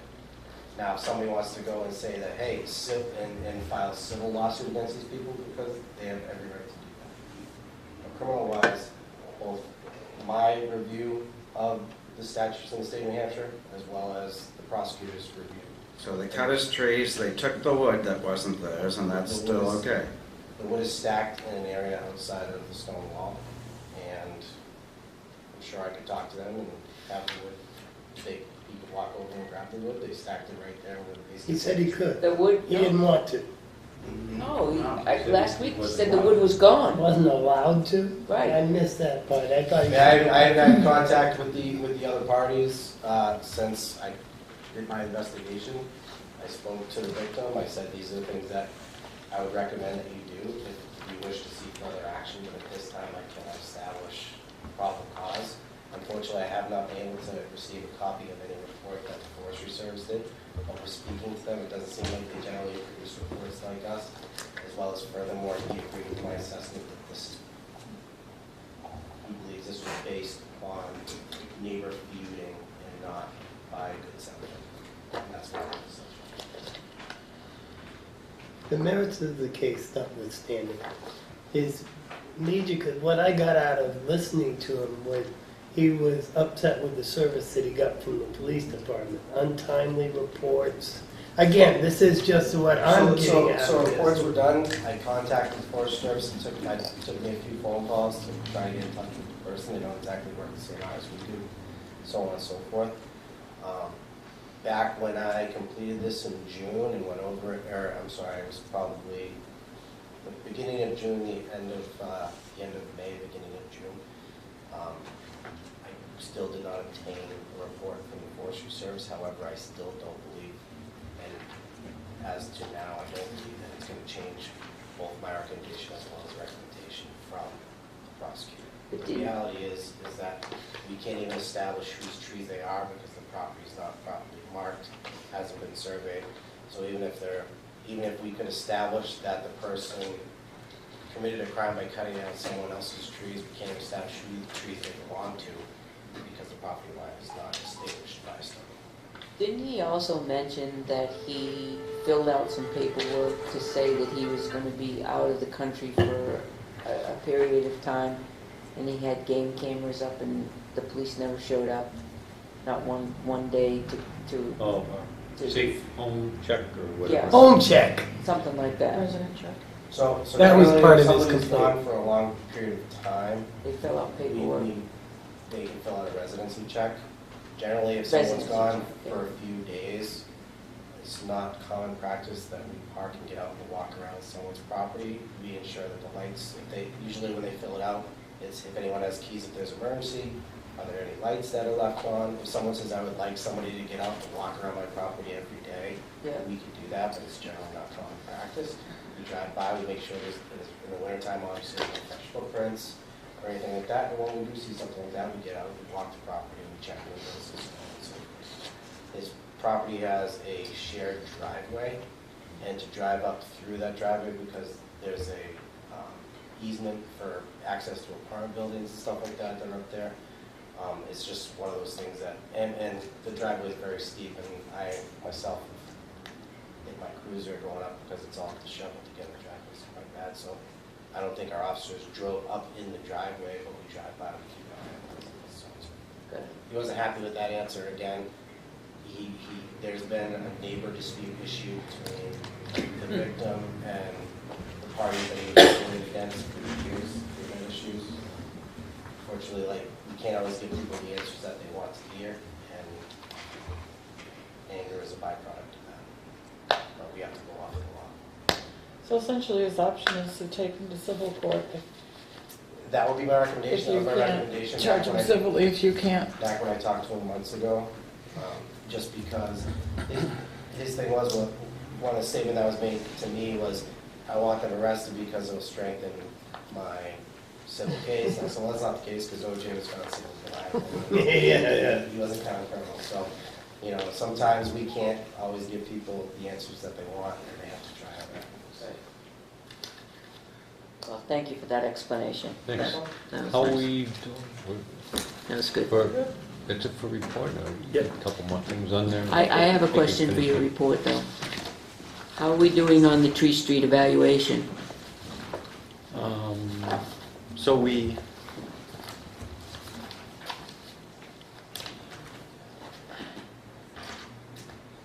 I measured Academy Street and Yeah, I measured Chestnut Street, they're both 22 feet. yeah. The only option that we have with either one of them is to either make them a one-way or have no parking there. According to Steve Bernard's report, he recommends 5 to 7 feet for a vehicle plus the 2 lanes of 9 to 11 feet. Mhm. And I think that's the problem we're running into. We still have kind of hanging out there, it's the old ordinance that says they can park on the painted sidewalk. We would have to amend that if we were gonna change something on Chestnut Street. But I would recommend at least for Academy Street. Right now, talking to the fire department, talking to the water department, everyone, talking to all my guys, they believe there isn't enough room there to have 2 travel lanes and parking, and I agree with that. So you recommend making it a one-way? Well, fire department said that wouldn't be a first choice for them when I talked to Tim Joubert about it. And we do use it as an alternate route to downtown. So talking to my supervisors, talking to the fire department, we actually would prefer not to make it a one-way. Okay, so what do you recommend, making it? Yeah, just. No parking? No, just no parking, period? Yeah, in that area where it's dangerous. Okay. And I know that it's not gonna make everybody happy, but Right. I gotta put safety first. Yeah. So essentially, there won't be any parking on Academy Street, because the only place they'd be able to park is down by the Tilton Athletic, the Tilton. It would be their driveways of the municipal lot, Right. which is across the street. but- No, I mean, if you're saying no parking on the unsafe areas, the only place left to park would be down on the Tilton School property, the lawn. Right. Right. Yeah, the site There's no distance. parking on Academy Street. The site Well, distance is awful the- in that spot 9-11. So are you saying no parking on Academy at all? That would eliminate in the wintertime parking for the sledders? They can park On in the Academy municipal, Street. they can park in the municipal parking lot, Mhm. For the sledders? right by the post office. Or on Prospect Street side? Yeah, and just walk over. For the people that are sledding, they can park by the telephone company side of Yeah, the or they hill. can park by the old post office. I agree. So in the same way, and what was your recommendation on Chestnut Street? So Chestnut Street has 22 feet of roadway, Yeah, and it has painted sidewalk. 4 feet of painted sidewalk. Yeah. So if it wasn't a sidewalk, you would have enough room there. But you'd have to either A, do away with the sidewalk, or B, do away with the parking on the sidewalk. I think there's a catch-22 with Chestnut. Once you if you were to change the ordinance, no parking on the painted sidewalk, and force them to park on the roadway, you lose the 22 feet. Now you run into the same problem you do on Academy. So can you? Why can't they park in their driveways? Do we want to recess and then come back to this? Because I think we have some officers that Well, are I was here. just going to ask him if he could just write that up as a recommendation from the desk of the chief. And then we can deal with Talk that about it. next week. That sound good? That sounds good. Chief, just one question. Did you have another date of an event that you wanted to mention to the selectmen? Does that ring a bell? November 8th? Oh, just November 8th is a Teen Challenge banquet, and I was asked to speak at that this year. It's the one in Manchester, Oh, nice. so it's a Thursday night. Yeah. Is he scheduled or he's not scheduled? No, but Yeah, you're certainly welcome. based on our conversation, I thought you wanted to invite the selectmen to. It's a nice event. It's on a Thursday night. It's something to consider. Yeah, really nice. There's about 500 or 600 people Where is it? going. The Radisson. So can you send me the information? I don't know what we got going on November 8th, but I wholeheartedly support the teen challenge. No, It's a great organization. I'd like to make a motion to recess. Well, we don't have to recess because we do it on camera. For the swearing in. Okay. We want everybody to see that. Yes. Oh, yeah. Recess doesn't Again. shut the camera off. Okay then. Move on to the scheduled item. Okay.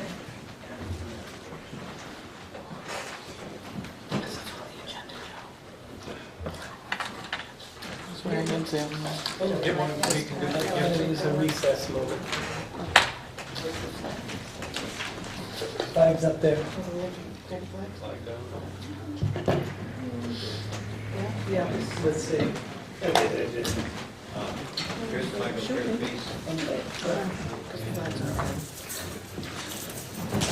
I feel like the drum and bugle corps.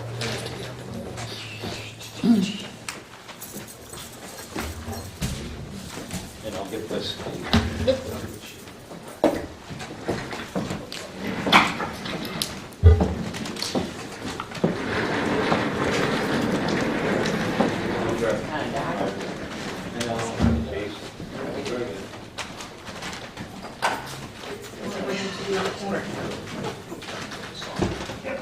Yeah, please keep big feet. She's got sand. I have that. Let's go in. Yeah, we have American flag sitting up there by the desk.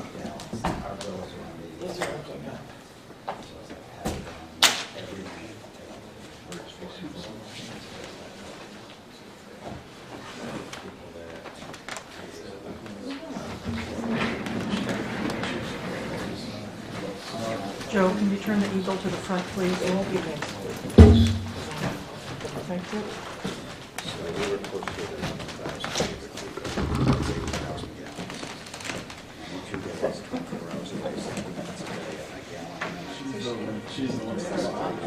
I know it is. You got your reading glasses? Every minute, every day. Tim? Tim? Tim? Well, unless you look at those lines that you highlighted.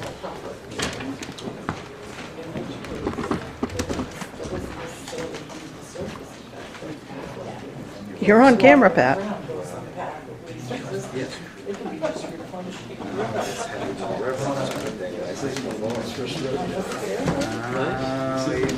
Where's the pipe?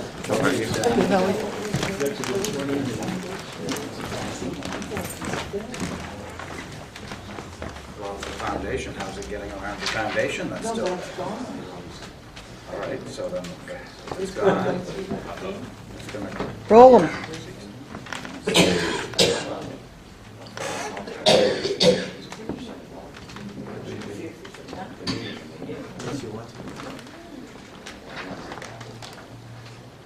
All right, so I want to just take everyone's, get everyone's attention and help me share on a special moment, which I think we're all pretty excited about, to bring Officer Nadeem Opie-Jack back.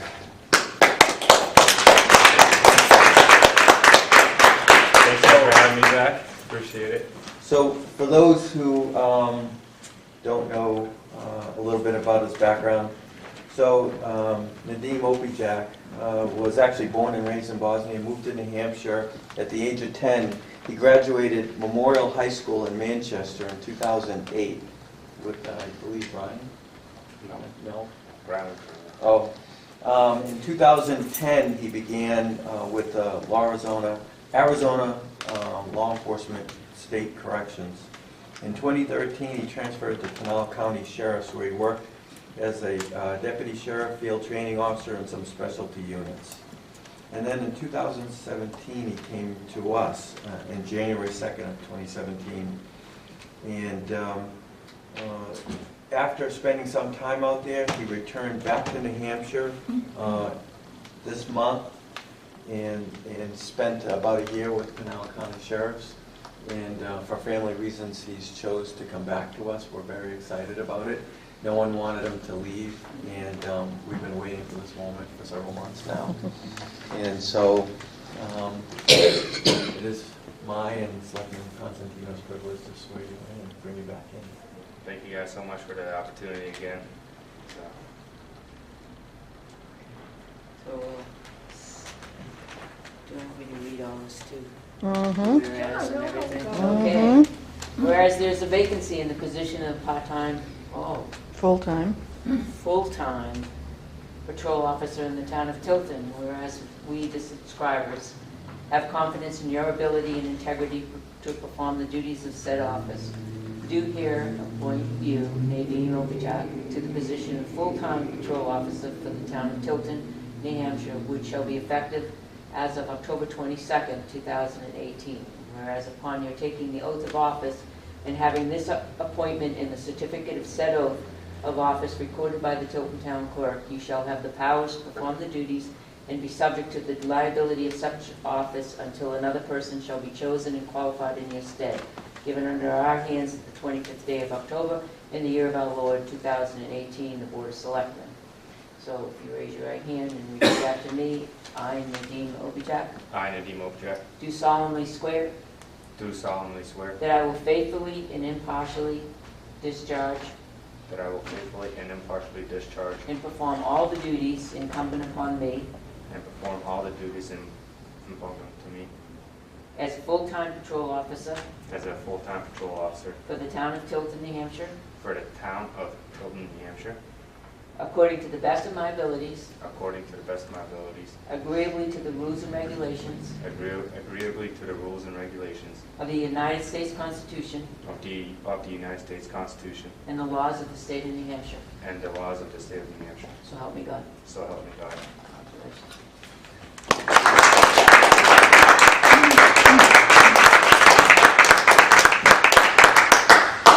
Once again. I know. This time this day. Glue it. Gorilla glue it on. He's stabbing me right now with I it. know. Well, hopefully you're wearing your vest. Especially with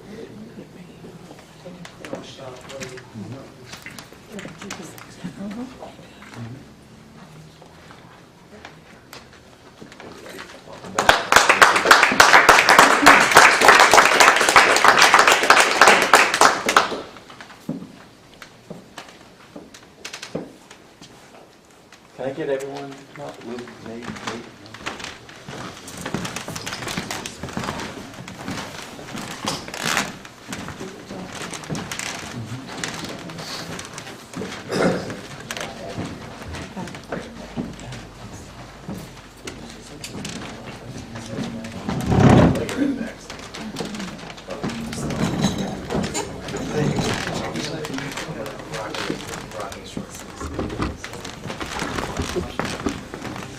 We wanted to shut this off.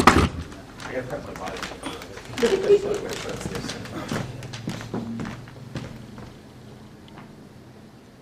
Ta-da. Say Obichak 5 times fast.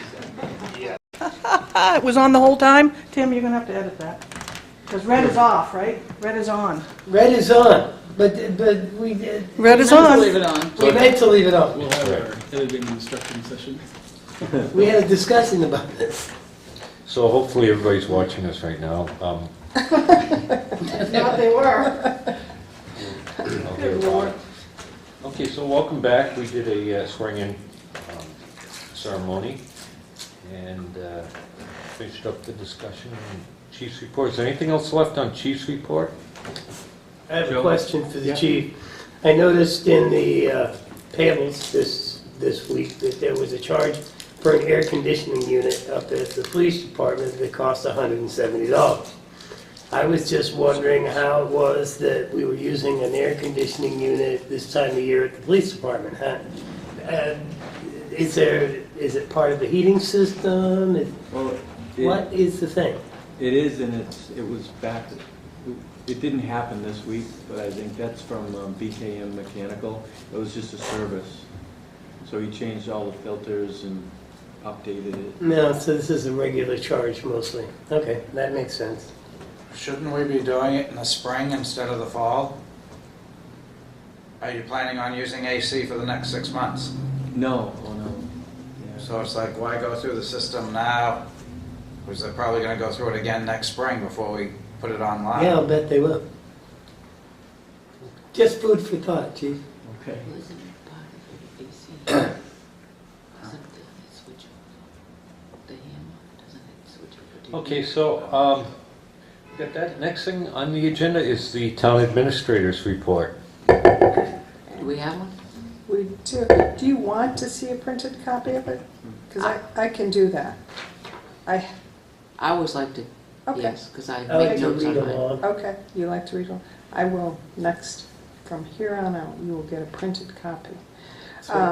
So what we have on, or what I have on my agenda for tonight's report, first up is the renewal, the insurance renewal from Health Trust. We received the documentation for the rate renewal which would run from January 1st, 2019 to December 31st, 2019. This includes medical, dental, life, short-term and long-term disability coverage. The medical rates for member group have increased 11.3% across the group, but for Tilton it is 10.5%. And because of claims. Enhancements to the package include Live Health, which is a copay reduction.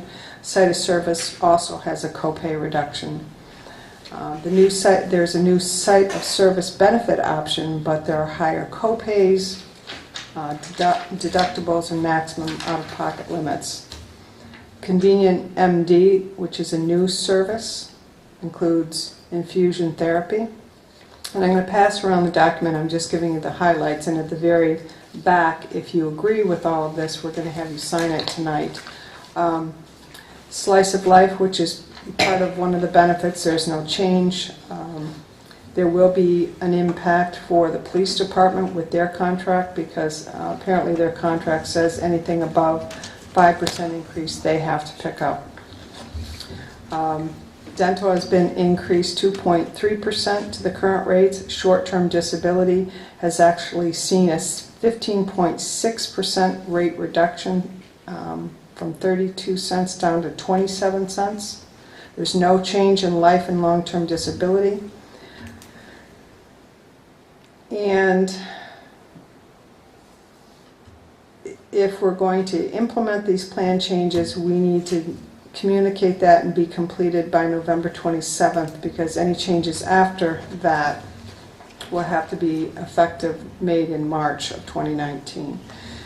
As soon as if you agree with this, as soon as you sign off, we'll go ahead and start the education sessions. And I've asked Tim to come up and explain the increase and the impact to the town and to the employees, which he's done a nice kind of analysis of that for you. So I'm gonna go ahead and pass this around. What are you passing around? Is that the convenient? No, it's actually the contract for the rate renewal. Tell me more about, you said something about the convenient plan. Sure. I don't see where you're reading that from. The convenient MD? Convenient MD. Well, it's in the package that's going around, but Convenient MD is a new service that they're offering, infusion therapy, and it'll be effective 1/1/19. Health Trust medically covered enrollees can have their infusions in a sterile, comfortable setting, supervised by licensed trained nurses and doctors, usually at much lower cost than hospital-based infusion therapy. The cost of the service will be subject to the applicable cost share, copay, or deductible. So where would that fit into the plan? What plan would that fit into? Is that additional? It is. It's additional. Oh, okay, so it's a separate plan altogether? It's a new service. Yeah. Totally. Yes. Okay, got it. Okay, so in your packets, you should have 3 pages. That the first page entitled Health Trust Medical Insurance Rate Analysis and Recommendation. Looks like this. Yep. So, Just a little bit of history. While, as Jeannie said, our rate for Tilton went up 10.5%. The year before, from 17 to 18, our rate decreased 6.2%. So over the course of 2 years, we've seen a 4.3% increase. So just something to keep in mind as you think about the rates. What I've done here is I've broken down by the budget impact. I've given you a census, what the employees will pay, and then our recommendation. So first, going to the budget impact, because of changes in personnel during 2018 and also people changing plans during 2018, we've seen a considerable decrease of 13% in our budgeted health costs. So if you look under the health budget, you see administrative, police, and public works. A total of $538,506 were budgeted for 2018.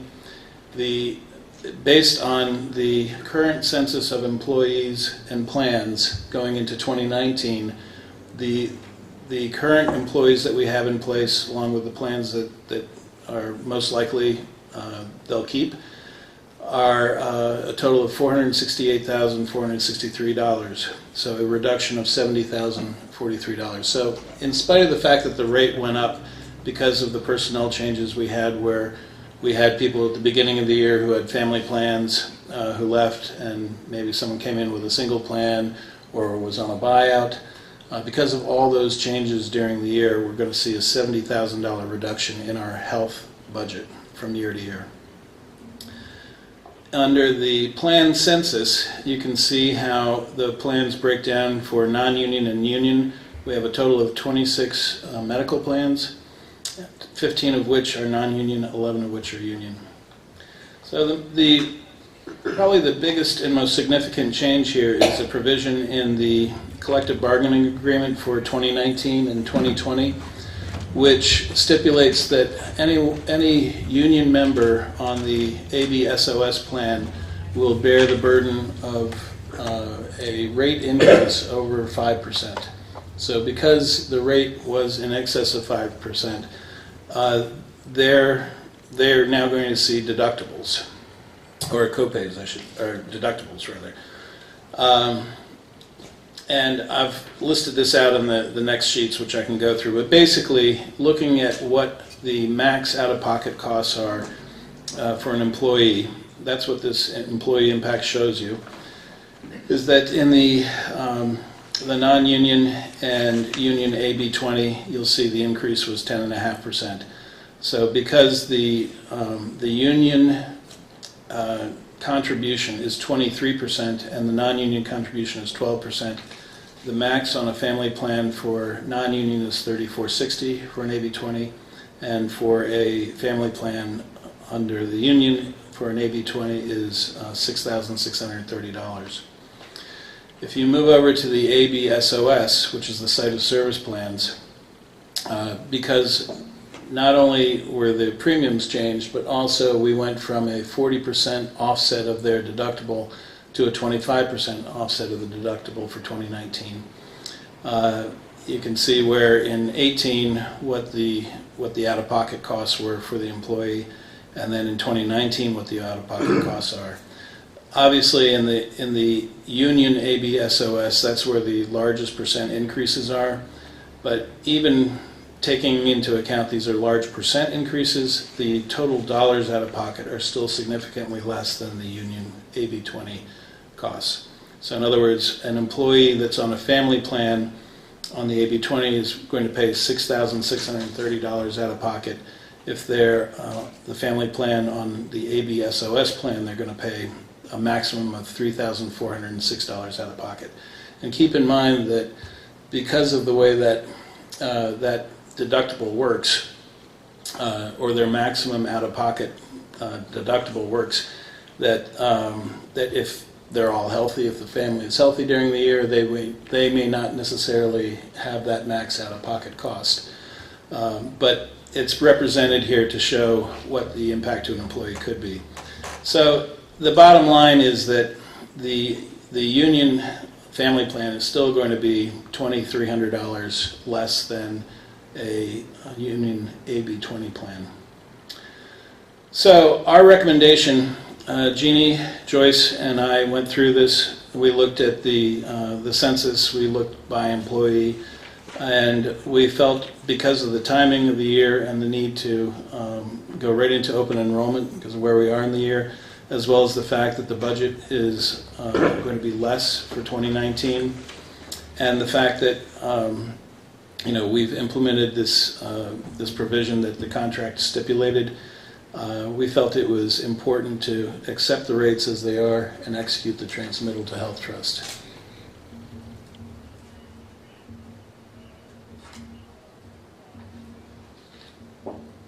Have you heard any response from the union?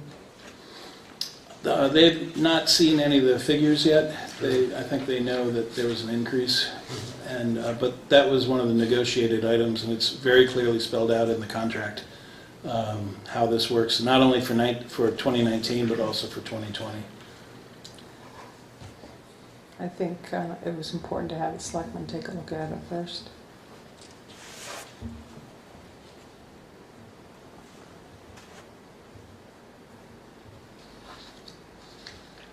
I can answer any questions if you like on the two following pages. I suppose the most important one is on the union page, which is right following the analysis. If you look at the bottom row where it says weekly copay 50 weeks under the red ABSOS section. The last page, you mean? It's the union page. It should be the second page. Maybe Ours is the last page. Okay, then I reordered mine incorrectly. So we're looking at the union. You're looking page? at the union weekly copay. So their copay then would be, and this is pre-tax, but their copay would be for a single plan $8.57. This is the excess over 5% portion. $17.13 per week, or $23.13 for a family plan per week.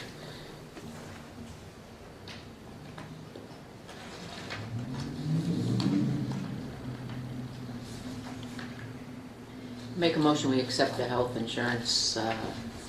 trust medical insurance rate analysis and recommendation and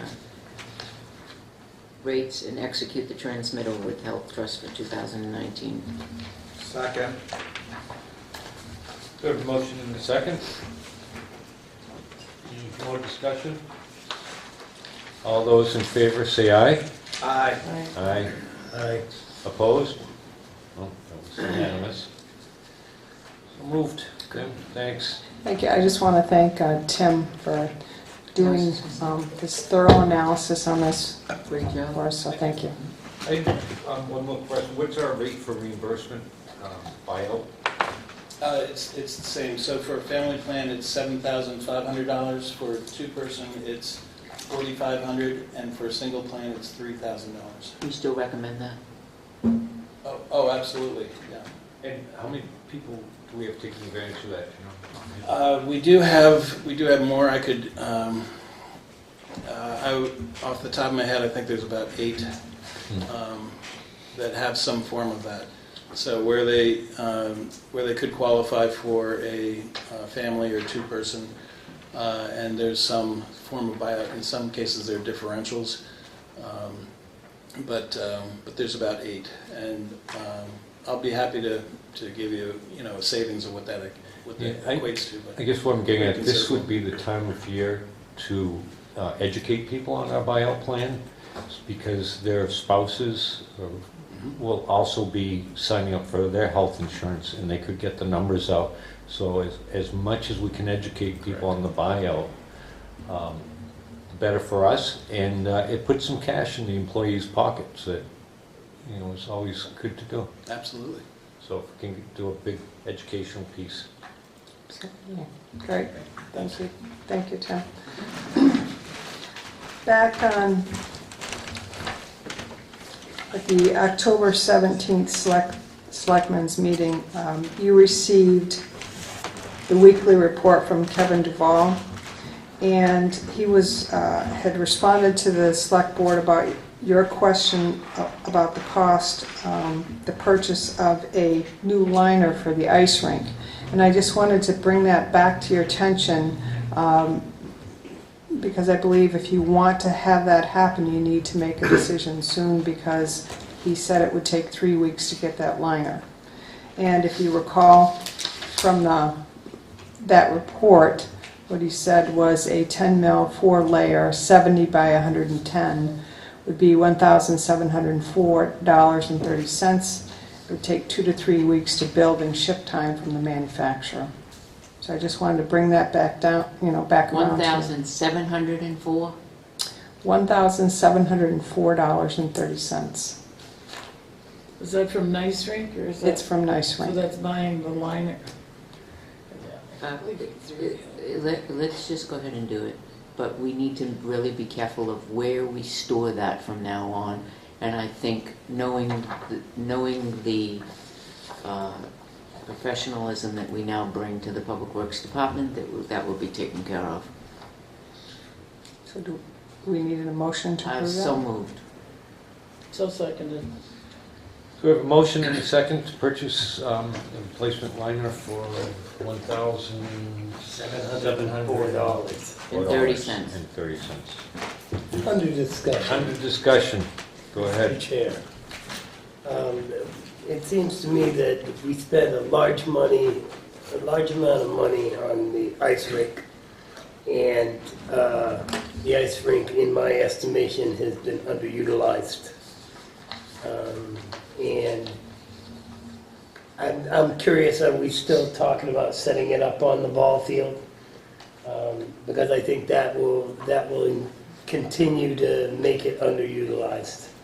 I'd like to see it at the Riverfront Park, even if we had to shorten the rink. We can pump water out of the river. We have the pump already. No, it's, No, we don't. They told me at Public Works they have a salt pump. yeah, it's been pulled for the winter. A pump like for yeah, they're using they theirs? can put a hose in one end and squirt water out the other one. It's a different pump. Who's going out on the ice to set it in? Look, they told me they could do this, and to spend an extra $1,700, considering the usage that we've had in the past, that just seems like a lot of money. I'd like to see it maximize its use. Well, if we can maybe get some advertising, I wouldn't be opposed to spending the money if we could actually put people on the ice. But I haven't seen that happen so much in the past.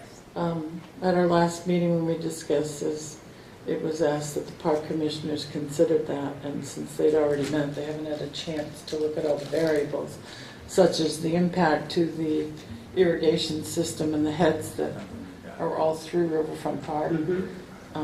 How we actually, it seems a great idea to pump water out of the river, but somebody's got to shimmy out onto the river, break the ice without falling through, so the line can go in. Or they can break the ice right on the shore. You have to have a certain amount of depth. Can I ask a question? So I would suggest that we set it up this year, because we're running out of time,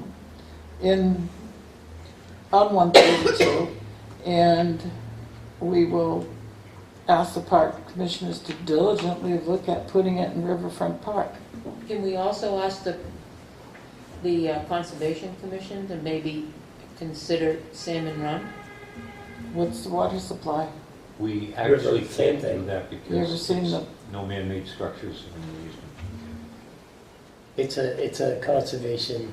Well, half of it is a conservation half area, of the it's other half is conservation, still in the half of it's- Board of Selectmen's. Right.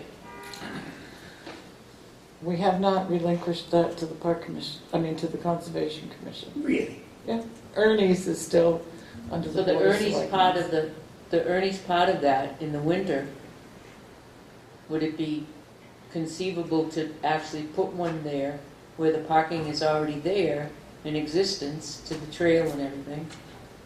I'm just throwing it out there. I have no idea if I it's just want to working. see it used. I don't know if you'd have the square footage, I suppose You know. it could be measured, but you're still going to do the same thing, somebody's got to shimmy out onto the ice. There's still that component unless there's a way around that. Well, it doesn't freeze as much, so that's It rapid. is. But, so we've got some options. That's something to look into next year, and you've got it, and it's open to the public, it's right there, visible. Everybody can see that it's an ice rink, and, can we take It's a look? across from the police department, Right, so I'll add Ernie's to that. don't Any know. more discussion on the motion? There might be a to, tree in the way. purchase that? Okay, we'll have a vote on that. All those in favor, say aye. Aye. Aye. Opposed? No, I'm So not moved. in favor. Are you in favor? You're- Reluctantly, but I don't want to, otherwise the money is completely gone. So, we've got, You're gonna need mine Unanimous. where, regardless Yes. of where you put it. Great. The 150 Tilton Celebration 150th Birthday Committee has had its second meeting. I'm going to pass out the minutes from the first meeting.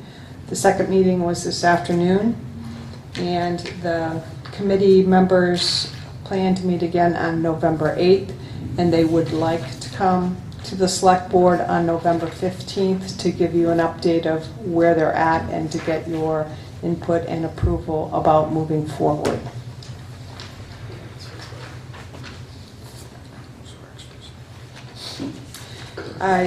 Before you move on, Sure.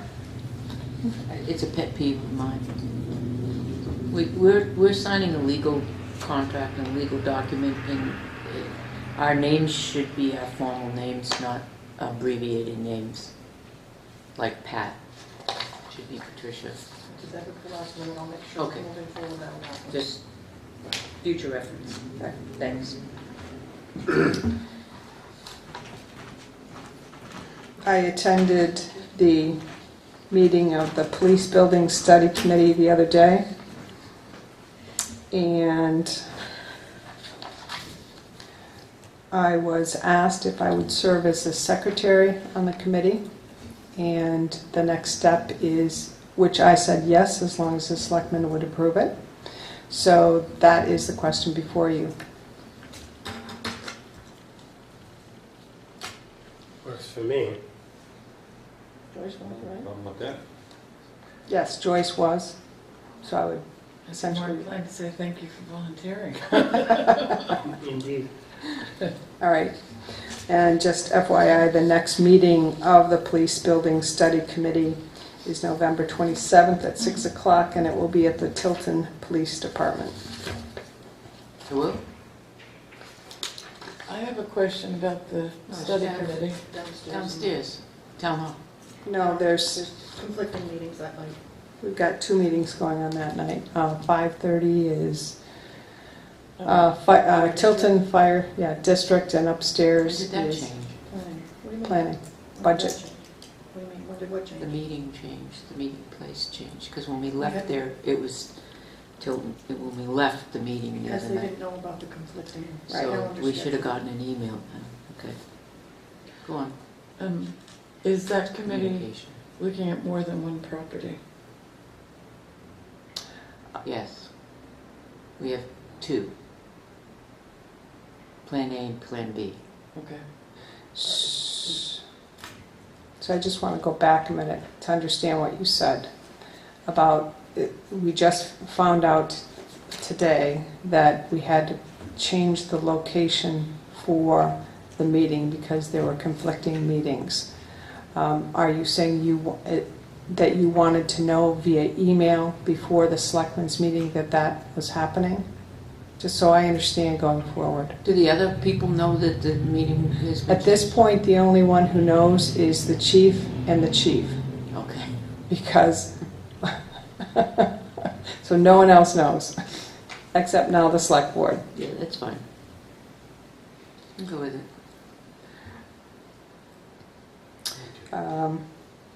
Just gotta write At it one of the previous selectmen's meetings, there was a discussion about putting together this trail advisory committee. And thank you, Gail, pulled up the document that was dated 2015. And it says the town will create a trail advisory committee to advise and make recommendations to the Board of Selectmen for the expenditure of said funds for maintenance, repairs, and reconstruction of the recreational trail. The composition of the advisory committee will be determined by the Board of Selectmen. However, the committee will include at least one member of the WRTA Board of Directors who shall be a Tilton resident. So I'm bringing this back to the board to say, I think it's probably time, since it's 2018, to put this advisory committee together, and how would you like to proceed?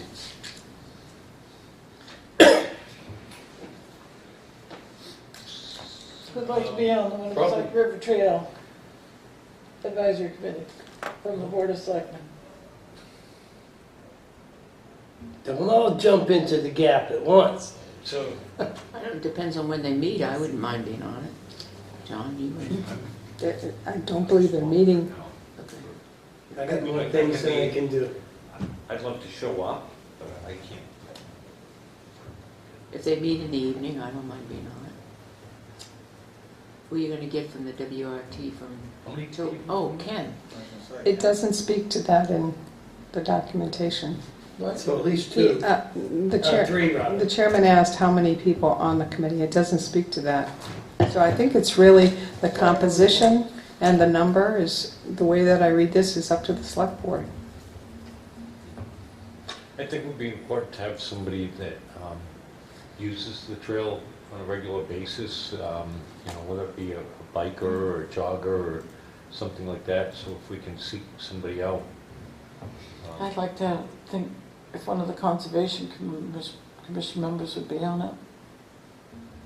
There's a certain impacts and whatnot the So trail if has. we have a selectman, a citizen that uses the trail on a regular basis, and WRTA member. WRTA member, Conservation Commission, where are we at?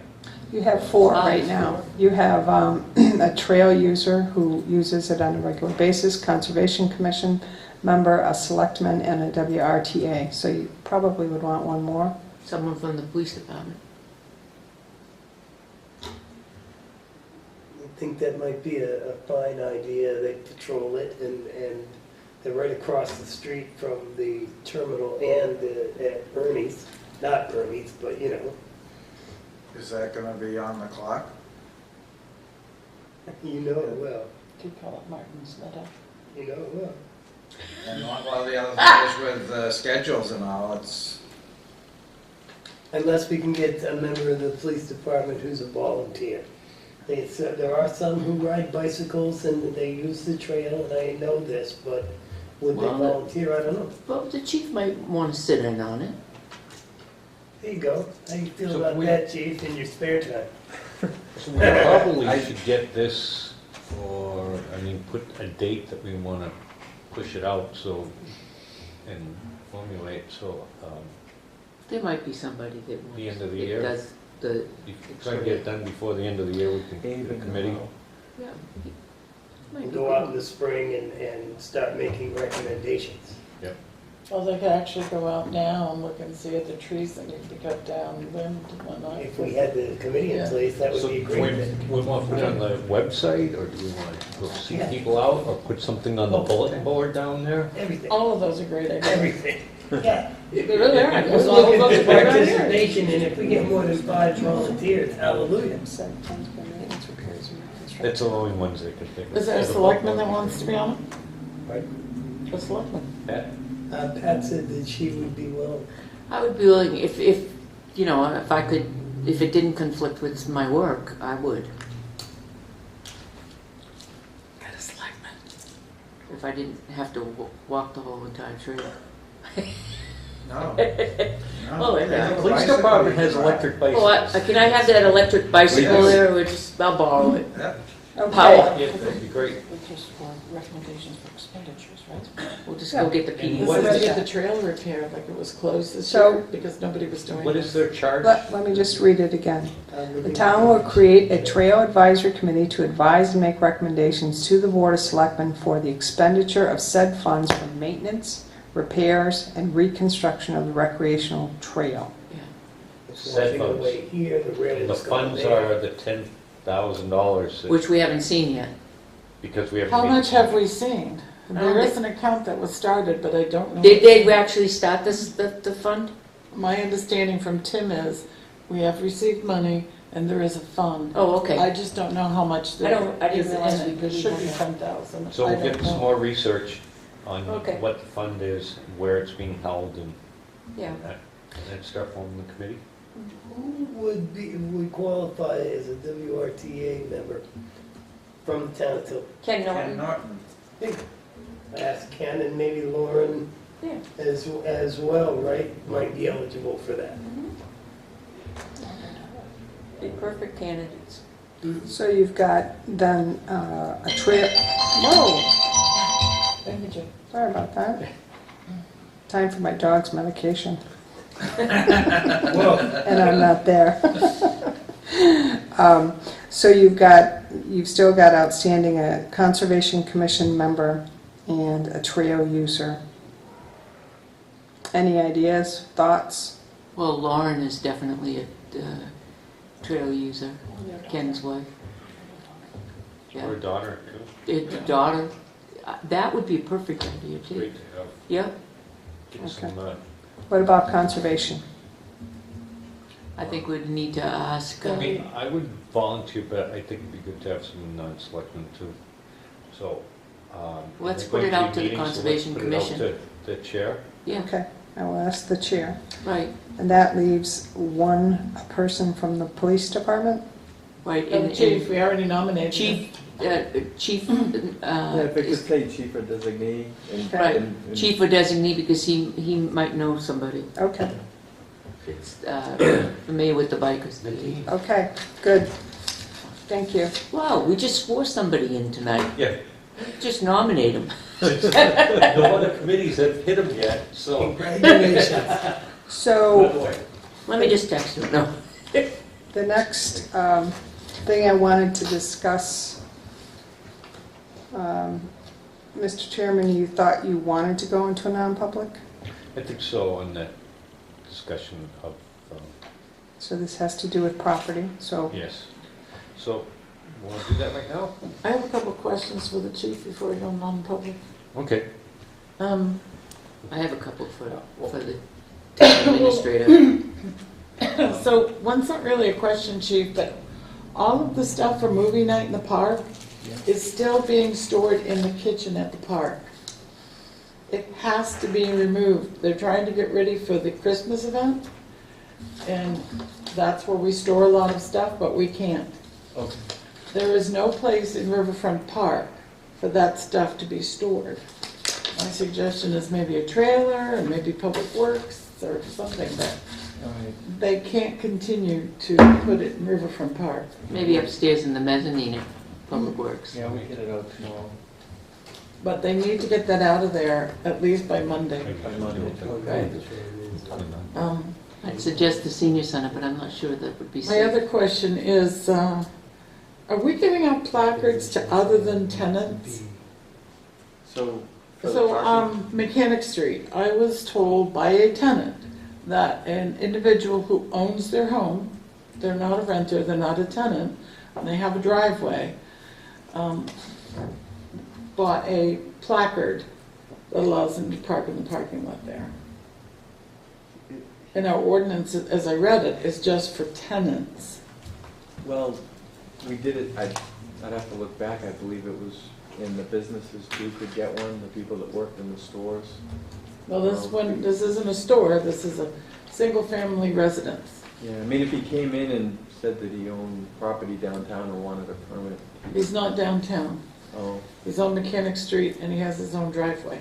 Maybe he thought he was downtown and just said yes. No, he has more cars than fits in his driveway. Can But the we, problem is the parking lot is very small. can we stay on like town administrator's report, maybe pick this up with selectmen's report, or chief, do you have to leave? Well, I shortly? wanted to get it so that, at 7 o'clock, if he didn't need to be here and he was gonna Yeah, leave. I didn't know if. I'll take a look at that. Thank you. Thank you. Okay, I'd like to make a motion to go. Nope, I have town administrator questions, I'll shove in now. please. Okay. A while back, we were going to set out RFPs or something to do with engineering on Academy Street, the wall. Do we know where we are in production process with that to rebuild the wall where the water company is? Kevin has spoken with one mason person, type person, just that was recommended by one of the public works. But we asked for an persons. RFP to be sent out. I'm answering the question. No, we have not sent out RFPs. Well, Kevin is aware, but is waiting direction from the board as of business. okay, now, let me back up here. We were told by our prior town administrator that RFPs were sent out for engineers for estimates. They were not sent out. Okay. My next question is, can we have RFPs sent out for engineering? We can't just go out to every Tom, Dick, or Harry and say, hey, can you just look at this? The board really wants to have engineers look at this situation, Academy Street, where the aqueduct shed is, their garage is, in back, is caving in. It's coming down. Very difficult to get to. Yes. However difficult it is to get to, the town is going to really need to get this repaired at some point in time in the near future, whether it's 1 year, 2 years, or sooner. We need to have some type of engineer to figure out what the base of that road is, what we need to do to repair that road, and then we're going to discuss it at some point in time with the water company to see if they will help with the details. And that was what we had discussed, 2 or 3 months ago. And so now we're in it, and hopefully maybe in the spring we could, if we put some RFPs out there, and maybe in the spring we'll know better what we need to do to get that road repaired. Because it's kind of washing out from the bottom up. Who owns the retaining wall? We do. We better get an engineer. That road collapses, that's a thing. So I'm really concerned about that, because I walked it the other day, and a couple weeks ago when I paid my water bill. It really is in bad shape. So we really need to look at that. This is not a Kevin go look at it and just, we all know Needs that. to be engineered. So we'll get some, It really needs to be engineered. figure out what we gotta do to take a look at it. It really is. Professional. Yeah. One of our highway guys had a relative that does that kind of work. It was just asked out of courtesy. Right. Could you just go by and take a look at it? Yeah. He did, and he went down and talked to Kevin about it. Got it. That's all. It's way more than he could do. We knew Right. that. We figured it was free. Go look at it. Right. He said it's going to be very difficult to get any kind of machine, Mm-hmm. by the building. That kind of confirmed that, yes, we do need to set out for an RFP engineer. Yeah.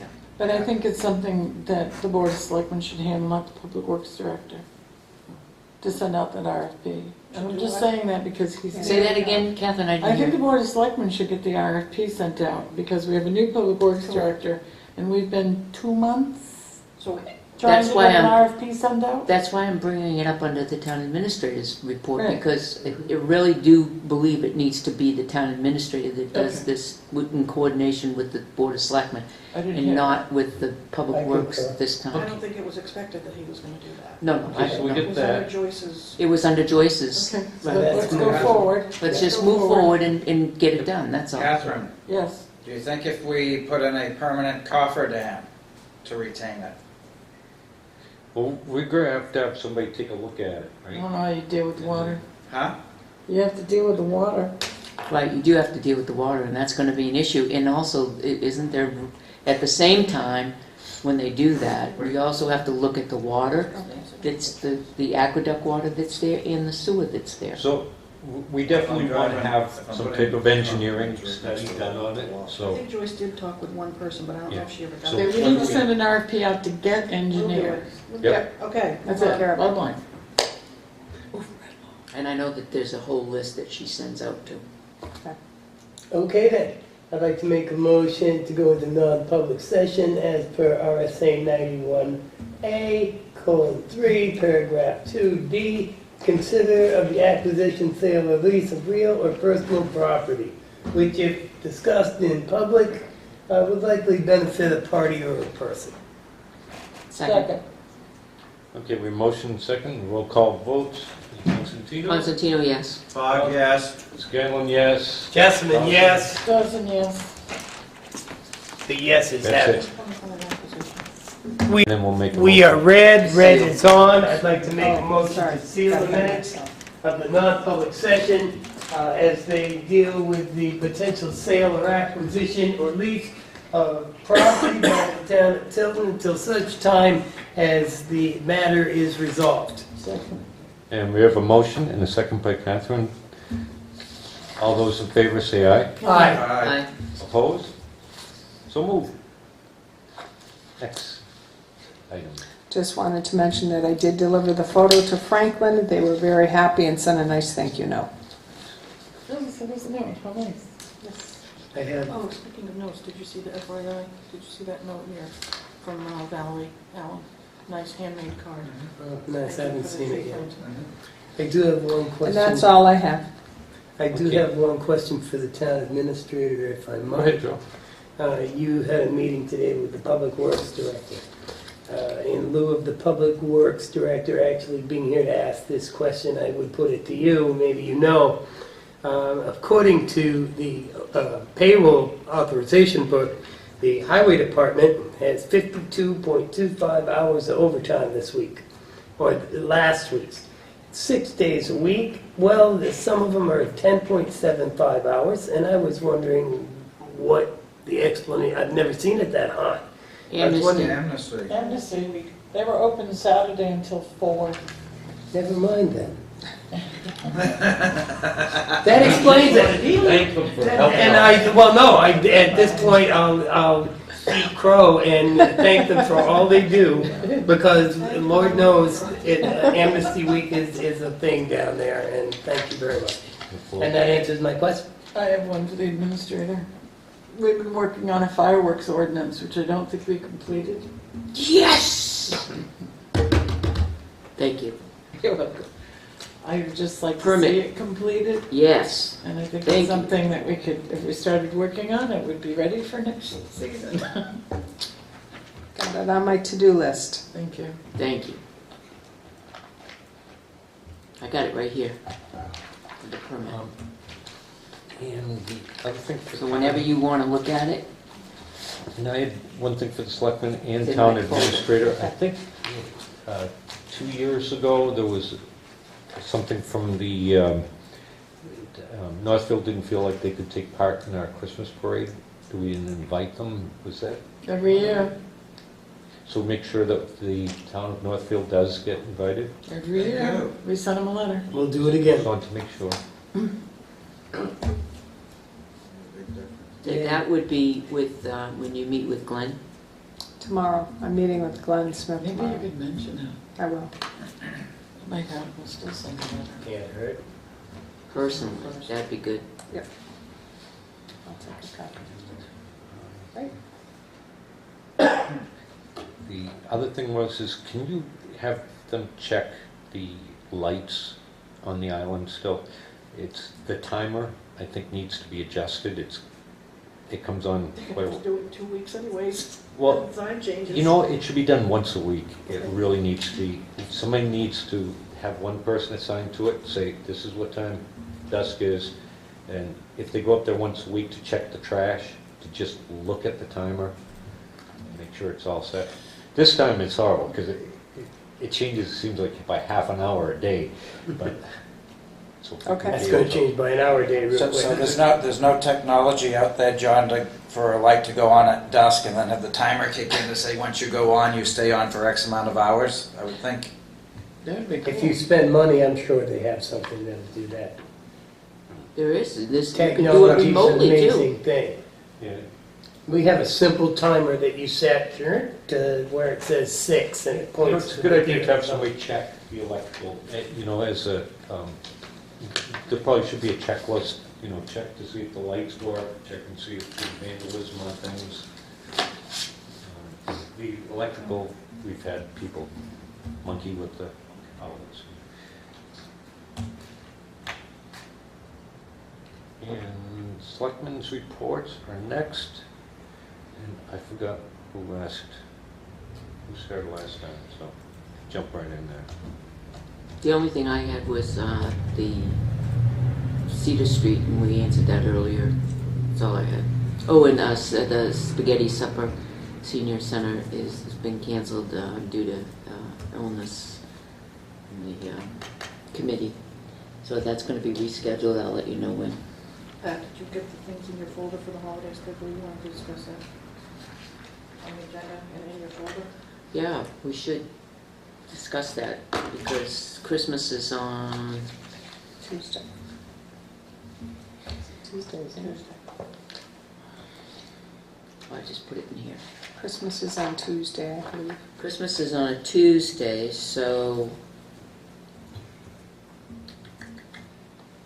do we really want, how much business are we gonna do Monday? We have Monday afternoon is Christmas Eve. We have a party on that Friday. So if we have a In case party people on, take that Monday off. a lot of people are gonna take that Monday off and then they have the long weekend. So, what do you think? You're gonna only be open We normally give a day, the day after? the day before. Or You is it give the a day half a before? day. Christmas Eve we're closed at noon. Okay. Okay, so you're only open from 8 until noon on Monday. But most people are going to be saving their paid time off to be closed on that Monday so they can have Saturday, Sunday, Monday, Tuesday off. Has anybody talked to the clerk? Because isn't Monday and Fridays busy days for registrations? I'm not. And it is end of the month. Well, the close to following it. week is the Well, end of it's the getting month. toward the end of the month. Yeah, it is. You're right on that, but do you want to have a conversation with Cindy and then figure it out? We can have the 21st is not the end of the month. 28th would be the end of the month, and that would be more difficult to have. 21st, we could have the Christmas party on that Friday. That would be a better time to have the Christmas party, I think. And close at 21st? noon on that day? What's that? And close at noon on that day instead of Monday? Can't send them to work after the Christmas party. That just doesn't make sense to me. So they'd have to work on Monday if they're not taking paid time off? Well, I'd have a conversation with the clerk. I mean, we have a situation where we have another employer within our pool. And see what happens. You really Decide can't next change that contractually. We Along with the can't, we sewer can't do that commission. contractually with the union people. You can't say, because they already have noon on the 24th. Could with town hall. So I'd have a conversation with the clerk and the sewer commissioners, Okay, because you have those different tiers of Entities. employees. Yep. so Jeannie and I, we can have a conversation and then we'll bring it to the board next week or the week after. How's that? Sounds Or good to You two me. have a conversation and bring it to the board. Why don't you two work it out and then, We'll work it out and then come back to the board. that's a great idea. Yeah, that's a great idea, and then whatever needs to happen, I just really don't, it's family time. Christmas is family time, we really should be able to give them Speaking some of family family time. conversations, I was looking at the whole business. That's what PTO is for. We've got real world people that don't get all this time off, and it's like, Right, that's why I'm saying, that's why I wanted to clarify, if we're Right. closing at noon on Friday, Right, those that aren't taking PTO on Monday have to work that Monday That's right. before. and I, Right. I totally agree with that. I'm not So we're saying give checking them with both days. Okay, so we're checking with No, Cindy I'm about not saying the that. 21st? So I'm Yeah. saying if we have the party on the 21st, That's then what we're to, checking then to with Cindy. close on the 21st, Okay. a half a day, but we would work a full day on the 24th, Correct, and then unless people take a correct. paid time off. Okay, I'm not saying give them both days. right. I don't think If you that that's tell good. people that day that they only have to work till noon, they can go home. if they don't want to come to the party. We're gonna yes. have that conversation next week, aren't we? After we talk to Uh, sewer talk with- commissioners right. and the So- town clerk, so who let- both have employees. Let me talk to the clerk and the sewer. And it's in Commission. sewer. And then what was, there was one other holiday too that we're talking about. Thanksgiving, Thanksgiving, we have the Thursday and Friday off. what is New Year's? All right, so, but Thanksgiving though, when are we meeting on Thanksgiving? Our selectmen's meeting, we need to plan ahead. That's on the You coming in on 22nd. Thursday? No, BYOT. are we gonna take that whole week off, or are we gonna meet, I mean, obviously we can't meet on a Monday night, 'cause our town administrator won't be here, but We usually just skip it. are we gonna skip it? We usually skip I it. would vote to skip it. We have in my tenure in. I personally would vote to skip it. Wanna skip it? Yeah. That's 2, that's 3, Skip it. 4, Skip it? 5, All right. skip it. There we go, we're gonna skip it. You got too much going on. So, But we will come in and sign payroll and all Yeah. that. Yeah, yeah. All right, is there anything else? so what about New Year's Eve and New Year's Day? What do you do there? New Year's Day falls on a Tuesday. So we just have that Tuesday off. Yeah, and then you just have that Tuesday off. Don't ever- Anybody comes Okay. in drunk the next day, Okay. you're in trouble, Okay. period. All right. Zero And, tolerance. and just looking at Selectmen's old business, looking through this Academy Street retaining wall, we've talked about that, the estimate for the Island Bridge railing painting. Don't know that we Nothing's been Did you done. get your office painted, by the way? did. Looks good. Oh, I gotta go look at it. And Tim's too. The river wall and guardrails along Route 3, we've talked about that. The permits fee schedule, we looked at that last week. Dari's going to work on that and come back. Salt, sand, shed repair, and rebuild. That's going to be a warrant article at town meeting. Question mark. Question I mark? thought we were told we didn't need to rebuild the shed, we needed to repair the shed. Kevin says repair. Okay. When I talked to him last week, Oh, he really? says he Okay. can fix it, but that's a process. We don't need that Quonset hut thing that was presented to Okay, us we can take that before. off. So I would, Okay. well, I'd have a conversation with Public Works Director. Okay. Obtain estimate for central air on second floor. And it looks like you're obtaining that. There's at least a dozen or more people, and we have 2 appointments. I've given Do we have a? Gail the list and the results. Do we have our numbers yet for masonry pointing? We have the one, and I called yesterday for Stonehenge again, and she was supposed to call me back. She has not, so I need to follow up. Got it. But I think I mentioned to you what I'd like to do, because at least when I'm hearing from both of them Yes, who've that's looked right, at I it, forgot that about that, you're right. I'd like to see about getting some LCHIP money for that if I Yeah. can. And then the wall sidewalk railing damaged by the accident, the Cropsey estate. Following that, I did have a conversation, got a call into Primex and seeing if there's a possibility of getting the wall repaired. Did you get the email I forwarded to you from Cropsey? I did not. As of yesterday, Mr. Cropsey says there's been no resolution with his insurance company. Okay. You may have sent it and I just haven't seen it, Catherine. Oh, okay.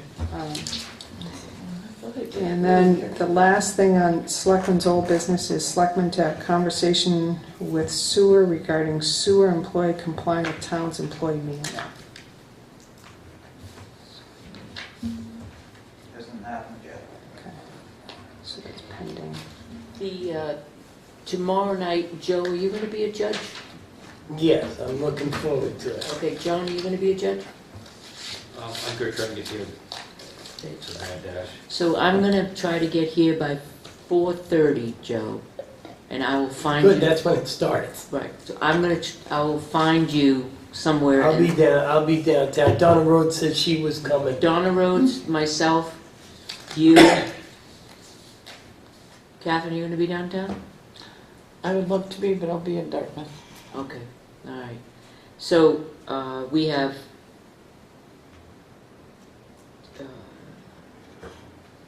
I believe Kim, Joe, Donna, myself, and if John shows up, we'll have 5 judges, and then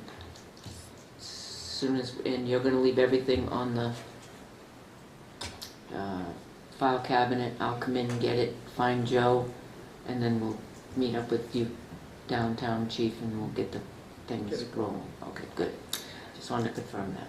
Can I go back a minute? I just want to know, any direction for me on this last item on the pending? I know you've got things on old business that you want to get cleared up. I just need to know how much you want to push. You want me to push you on this? Or push. All right, get a bulldozer. We have a nice piece of new equipment down at Public Works. Get Kevin to come I got a down. hammer. I want to get some of this stuff Let's off. get it done.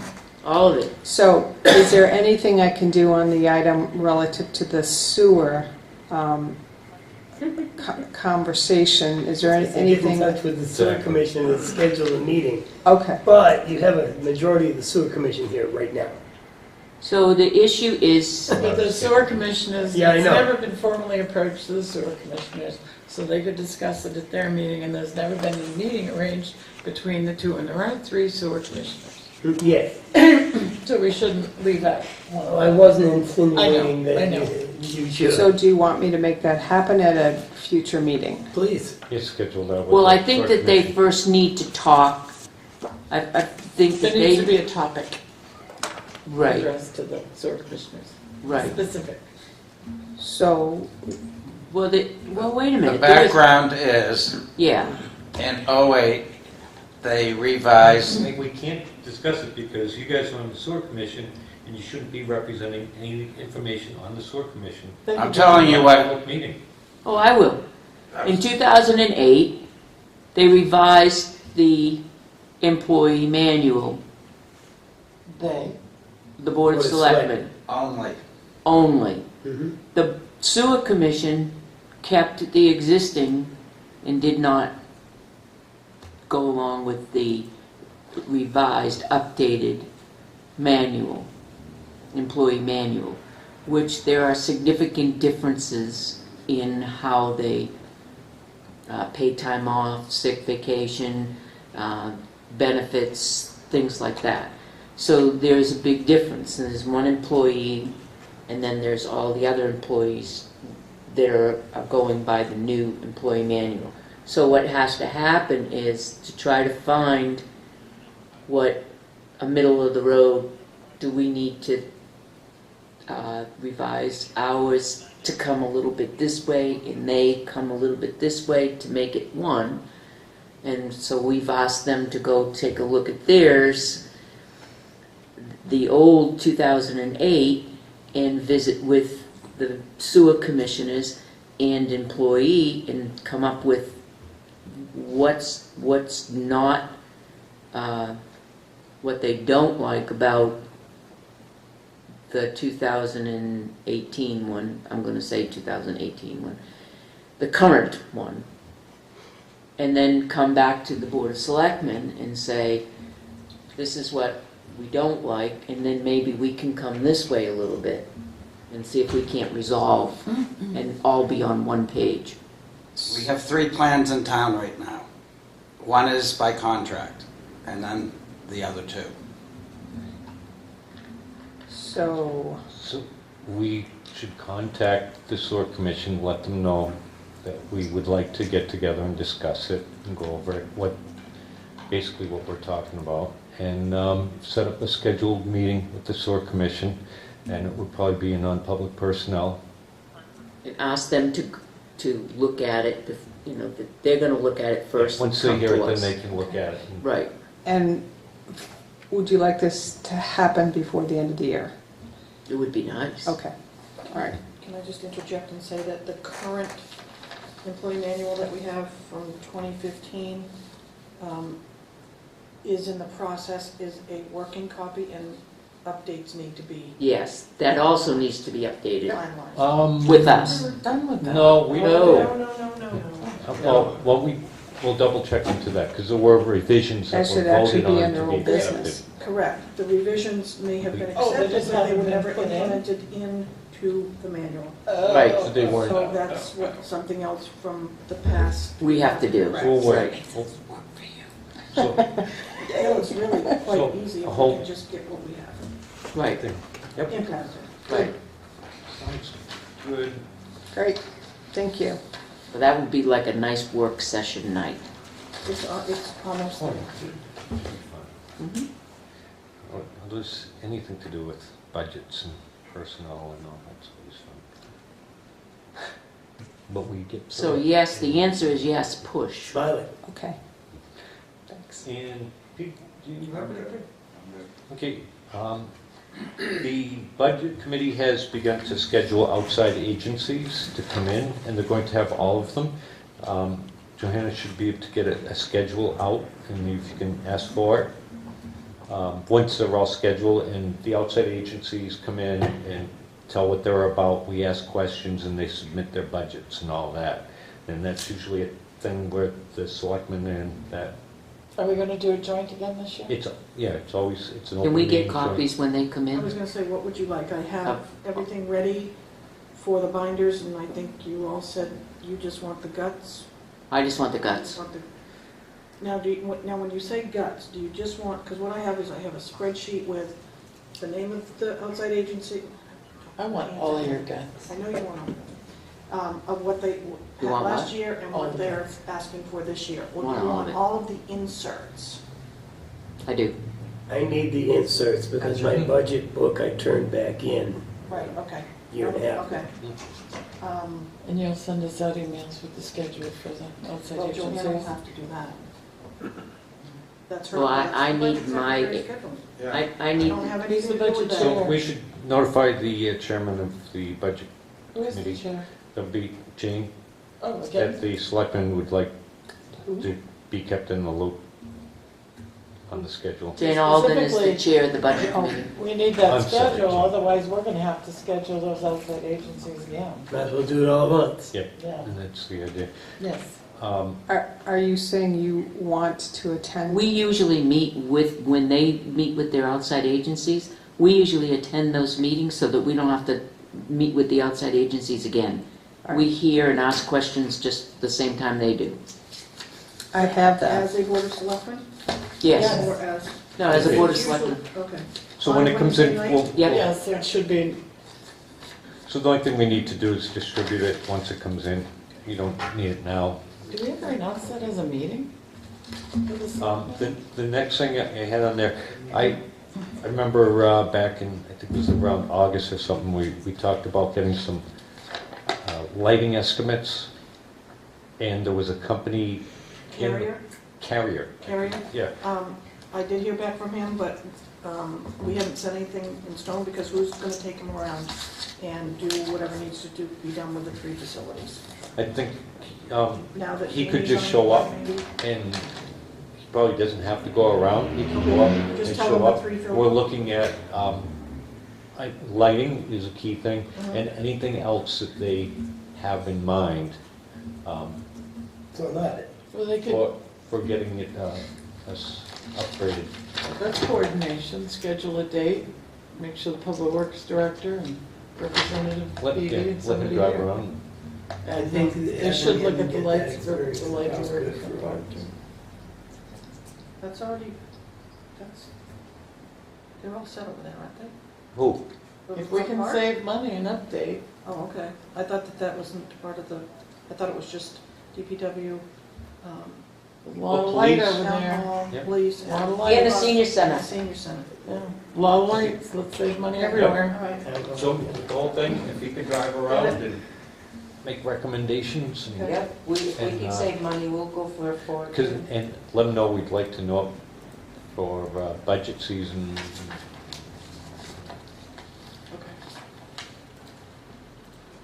And I think that's all I have.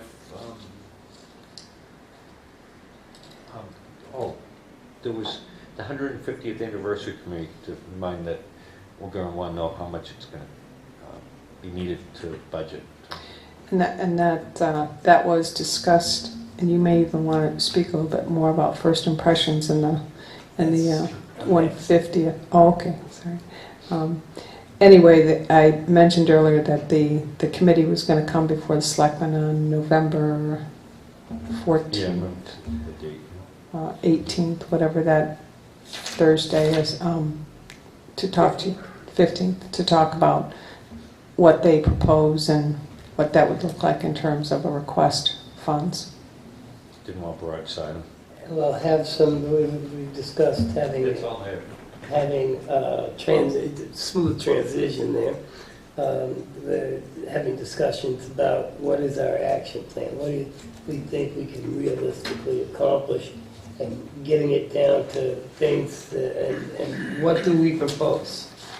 We'll have a budget request, a tentative budget request, and a justification for where those monies might be spent. First impression? No, this is the 150th. Okay. That's the 150th. I think Jeannie pretty much summed up the 150th pretty well. We have now, did you distribute, this is what you distributed? Okay, this is some of the ideas that we've come up with. And you all have copies of that. Please take a look at that. And I mean, you can look down. These are just kind of things that were thrown out there, and you could say, or hey, what about this? You know, the biggest topic that I came away with from today, and it was my first meeting, was the need for all of us to have input into this together. And I know that the committee itself is kind of like organizing a framework and whatever, but it's the Selectmen's committee, and working hand in hand is going to make this a much better celebration for all of us, the residents, as we go forward. The other part is we haven't come up with a final name for this yet, but first impressions, downtown Tilton. That group. And we had a meeting today. Today? Yesterday? Yesterday. And the days seem to run together with those meetings. And there was a lot of enthusiasm. There was, 20, 25 people here upstairs. And we discussed ideas and what are we going to do. And, okay, talk is good, but talk is cheap. What can we do to get a foot in the door? The term was low-hanging fruit. What can we do to make instantaneous, oh, look at that. The sidewalks were definitely a part of that conversation. These two people, Diane and Jason, that were here earlier, are on that committee and under the business part of it. And so they've come forward. Come on, computer. Okay. I'm painting sidewalks. I'm on the river part of that committee. And there was talk about a drawdown, which ordinarily happens in mid-November, but I get information that it's going to be on the 29th of October, and then I hear from people with experience that no, it only happens every other year. So I'm getting contradicting reports. However, the main thrust of it was cleaning debris out of the riverbed if it exists, trimming back brush along the edges so that we have a better look at the river. I would love to get, and I'll talk to you about this afterward, get you to come into the fold on that, because you know a lot of the rules and regulations and have some experience with, making the river more visible. So I would get information for that. And it absolutely amazes me how much enthusiasm there seems to be. Before we had a downtown committee, and it kind of withered and died for lack of enthusiasm. They had money provided by the town, and they had this, yeah, buddy, and then over time, it just kind of went away. I think we're gonna applaud Juliet Harvey for that enthusiasm. I gotta tell you that Juliet is the one who's the main conduit for this information. There's a lot of key people because it's subcommittees and whatever, but without Juliet stepping up to the plate, this may not have taken off on any level. I'm excited. This has been one of my potential projects. I noticed the chief's been there, and Chief's I have been talking for 7-8 years about this. And you may or may not agree, but this is the most excitement and enthusiasm that I've seen. A lot of different people coming to the table. Tilton School really wants to be a part of this. Their students want to be a part of it. They're willing to climb around in the muck in the river. There's a woman up there who runs a class that deals with some kind of environmental biology, and I don't want to say the specialty wrong, but she's got a whole class dealing with river ecology. And she was like, oh yeah, I want to be involved in this. And so the Salivas, everybody I've talked to up there has been very excited. Yeah, this is great. So that's what I've been up to, and I'm excited to be part of that effort. And as I would like to see, we have with the 150 committee, we have an official representative on the board or on the committee. And I know that the First Impressions is not a town-appointed committee, or I'm not sure, even if we have signed off on this or whatever. I would like to have somebody be a conduit, a liaison, not an ex officio because that's the wrong term, but that can speak to our concerns, who can bring stuff back to the select board. And I'm a part of that committee, and I'm not suggesting myself because I'm biased right out of the gate. I want this to succeed like nobody's business, and I'm willing to work hard on it to get it done. But having one of you others sit there, as a clearinghouse for questions to the selectmen. They've been asking me, and it's like, I don't know. It's like I can give you my best guess. They were just going to paint the sidewalks. Like, excuse me.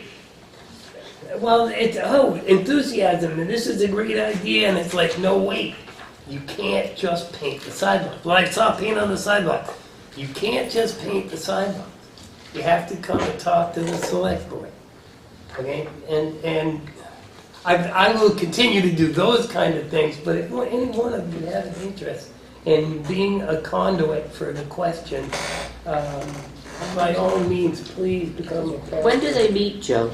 Oh, golly, I think the next one is, tell me it's the 7th at 3, no, that's, come on, Joseph. I believe we appointed that committee, didn't we? Mm-hmm. That So we could committee appoint now it. includes 35 or 40 people. Not officially, they may have subcommittees. There was easily But if 20 we people don't, so here if we don't yesterday. appoint the committee members, if they're not official committee members, they're not indemnified. Okay. And we've only done about. So you could have This is a taking on a life of committee, its own. yes, but you could have a committee that does the voting, that's the official committee, and these people are interested in giving input. Well, then I think it's very important that one of the I select. don't know when they meet, though, that they never really put it And out. we to- could when they meet. definitely, I mean, No, we the other haven't- question is that are they producing minutes as an official committee? This is an advisory.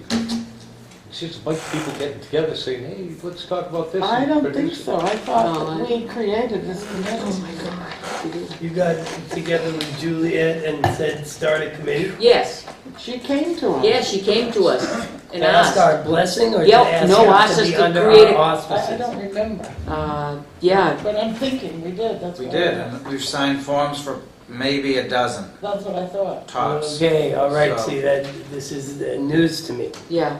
So we should follow through to see if we Right. did do that. I really Get the- don't remember. And I'm pretty Thought sure we structure did. down. Gail, I think we did, didn't we?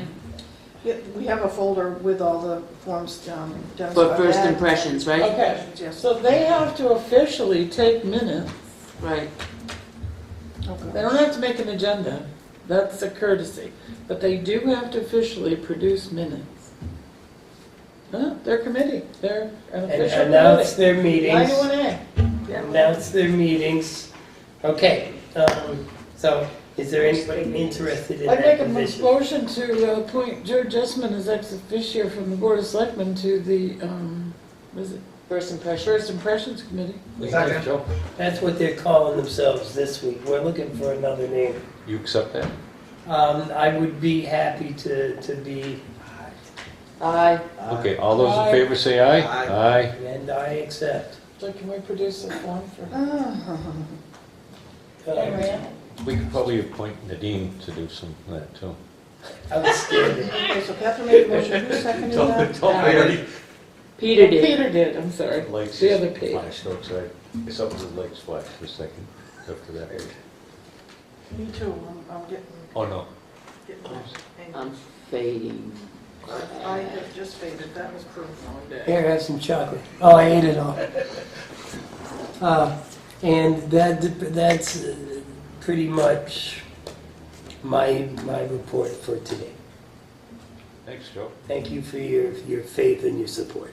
And now, Thanks, Peter. Oh, gosh, we forgot Catherine. It's a good thing I got So some, much for it's a faith. good thing I got these things in earlier, because I only got 2 things left. So, J.P. Carter Electric gave us some estimates for doing electrical work when we do the sidewalks, and I assume it's gonna get done next year on Main Street. I had forwarded, I know he gave me an estimate to put the conduit in so we could actually have Christmas lights or first impression lights on our trees. No, we only did these out here. We're Oh, gonna for do all the of rest Main of the Street? sidewalk, Oh, yeah. okay. And I'm pretty, 99% sure I sent that off to Joyce when he sent it to me. What I haven't received is the estimate for him to do the other side. We have the trees by our parking lot there by Tilton House of Pizza. And he was gonna run some to those, South side? South side? yes. So if, you could get a hold of him and try to get those, like I said, the other one came as an email that we should have downstairs, but we need that for budgeting, Oh, okay. because that's above and beyond the reserve monies, and it's important to get those. The other's just an FYI, I had received phone calls, people complaining about cars from dealerships being parked and on other than their site-planned properties. And it's happening on Route 3, across from Lowe's, and it's happening on 140. I have talked to Dari about this, told him I was gonna mention it to the Board of Selectmen, because we are the enforcement authority, and he said that he would deal with it.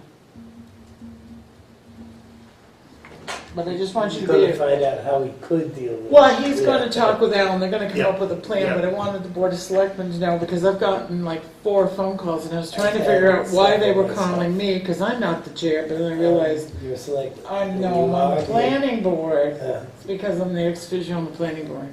But I wanted you all to know that Yeah. this was taking place, because, I people... wondered why people are taking so long to call us about it.